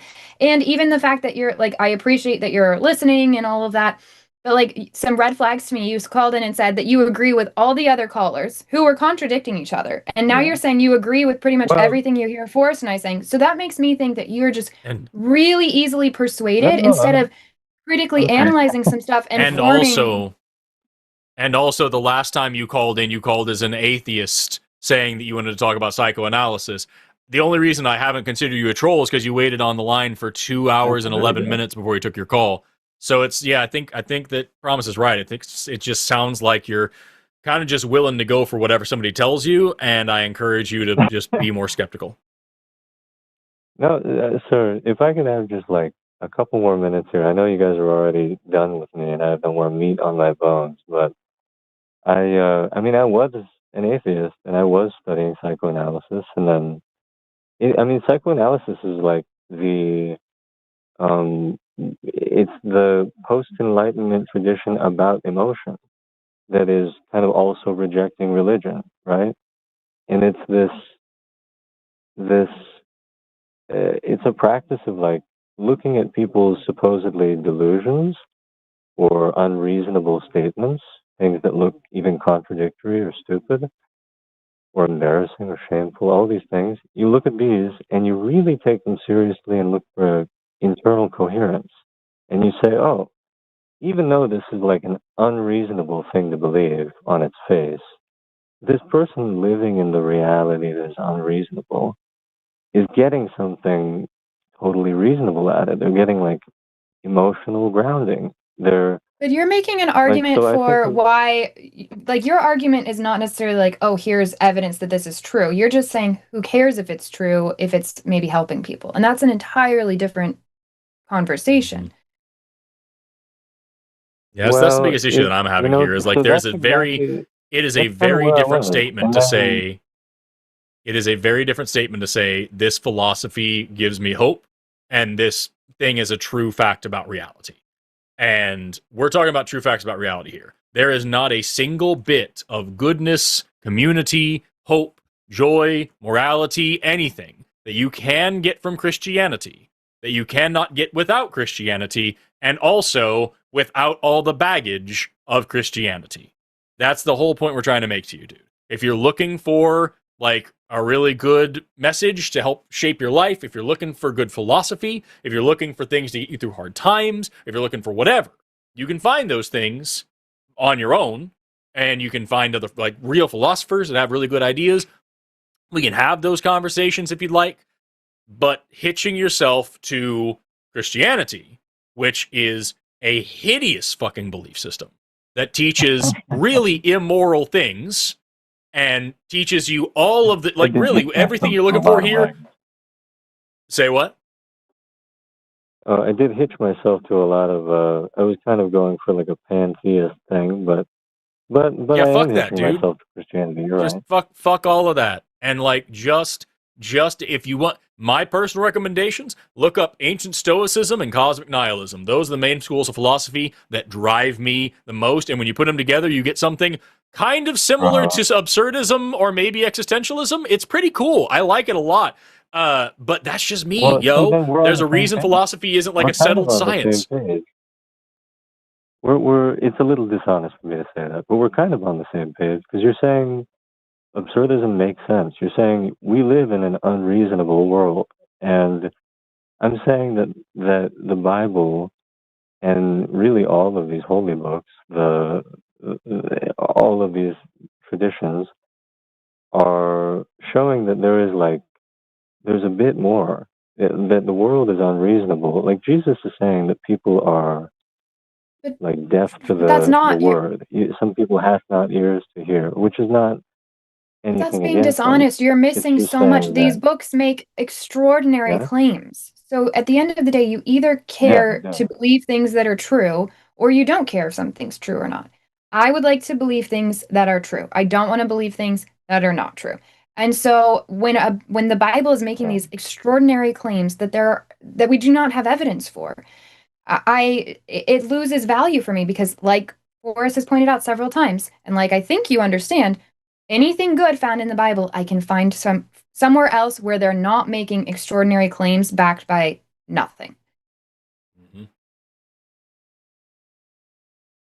I mean, that might be true, but I do think, and I don't know if this is gonna get me kicked off here, but I think Jesus' life was pretty cool.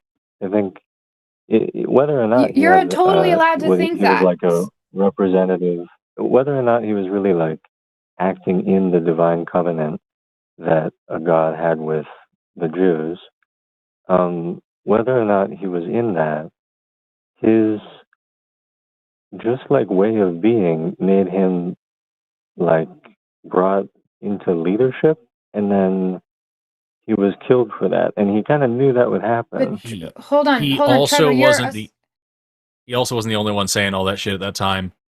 Either. Right, like there's nothing. So it's, if you think the character of Jesus, like if that's something that like hits home with you, that's totally cool. There are characters that I'm obsessed with that I think are cool, and that's fine. But there's a huge leap between like, hey, I like some things about this character, because also, let's be clear, we don't know any of Jesus's actual words. Like you are counting on other Yeah. people reporting things back. Like we don't actually know what Jesus was like. That's like it's a crazy thing. Like we barely know what people were like from 100 years ago. Like we do our best with the information that we have. But like you like a character in a story, whether he existed or not, it's still a character in a story that you have created in your head as far as your image of Jesus and what you think Jesus was like. I can already tell that based on some of the stuff you said, that like there's a lot of discrepancies about some of those assertions you just made that even biblical scholars won't agree with you on. So you've created this character. That's cool. You are totally allowed to have that. I care about whether that was an actual person that was the son of a god and died and rose from the dead and exists today as a deity. Like that's the part that I care about. Otherwise, to me, it's just like if I sat here and told you about one of my favorite characters from something. You know what I mean? Like it's cool. I'm happy for you, but like I don't personally see the value, and that's not like really why we're here doing this show. So can I interrupt you and ask, like, so why would this character say they know not what they do? Like that's a weird thing for the character to say. And I it also think depends on if that, like, depends on what you believe. If he said that, It depends on what you believe. If he said that, or my God, why have you forsaken me? So like, right, because those are two. The last words are cited differently depending on where you read in the Bible. Those actually sound. You guys are gonna think I'm so dishonest, but those sound similar to me, but like from a different perspective. It's like I don't think you're being dishonest, Trevor. I think that you're cherry picking, and I think that you are projecting a lot onto what you're reading, like we all do when we're reading a story we're invested in. And so that's what I'm saying. Like, that part is not interesting to me. Like, I'm not your therapist. I'm not like, no offense. It's just not interesting. I'm interested in if something is true and if it actually happened or not. Yeah. Well, so can I ask you again though, because I feel like you dodged my question about why this character would say. I didn't dodge it. I got interrupted. But I'll answer your question. I don't personally, I don't find it interesting. Just for whatever reason, I guess for whatever reason you find it interesting, I don't find it interesting. Even if I did, even if I was like, oh my God, that's crazy that he said that. That still doesn't mean anything to me, because that just means some guy wrote that he said that. So that at most is interesting. Like, okay, why was that written? That's fascinating. Yeah. Even if this is like the wildest, like that's not cool. People write stuff, and they have written stuff before then that I'm like, wow, that's so interesting. But that doesn't have any bearing on any, like, I don't understand what your point is. He was showing compassion, I guess, saying that, they know not what they do. They're not aware that I'm so important or whatever it was, because we can both project all kinds of stories on top of that. Like, we literally just have those words, and they're translated to English. So we're also like, we're like super looking at like mud covered cherries here and trying to act like we know anything about this situation. So to me, like, I appreciate that you find it interesting. I don't find it interesting. And even if I did, like, I'll give you that, it still doesn't mean anything. It just means that I think something's interesting. Well, I think it's talking about like, I find it so interesting that he would say that and that they would include that, whether or not this is historical, because he's indicating like a kind of blindness in other people that can be good spirited while they torture you. How do you know that was his intent behind that? Like, can you read Jesus's mind? Do you know that that's, and do you know that he actually said that? Like, do you know that he for sure said that? I can also say that, like, if this Bible was not actually, what I read, if this story isn't true, then I would say that is an attempt by the authors to do a post hoc rationalization and put into the text the idea that humans are so blind to the will of God. The same reason why the Bible says things like, a fool says in his heart that there is no God. Why does the Bible say that? Because if you can convince somebody that they are foolish for disbelieving something, you no longer have to have the argument about whether or not it's true. They are scared to be foolish, and so they just don't mess with it at all. Same reason why it says that blasphemy is the one unforgivable sin, because if you convince people that they are going to burn in hell if they say anything negative about this creature, they're never going to fucking do it. You don't have to do the hard work of having the conversation. And similarly, if you can bake into the story the idea that these people, as evil as they were, didn't understand what was going on, and they are so disconnected from the Almighty God that they couldn't have possibly done anything different. Forgive them, they don't know what they're doing. That sows the story of eternal love and forgiveness beyond moral understanding, and it makes it so that people aren't able to ask productive questions if they believe the story is true, as we are seeing here today. Trevor, if you want a good story that teaches good moral lessons, I encourage you to check out The Lord of the Rings.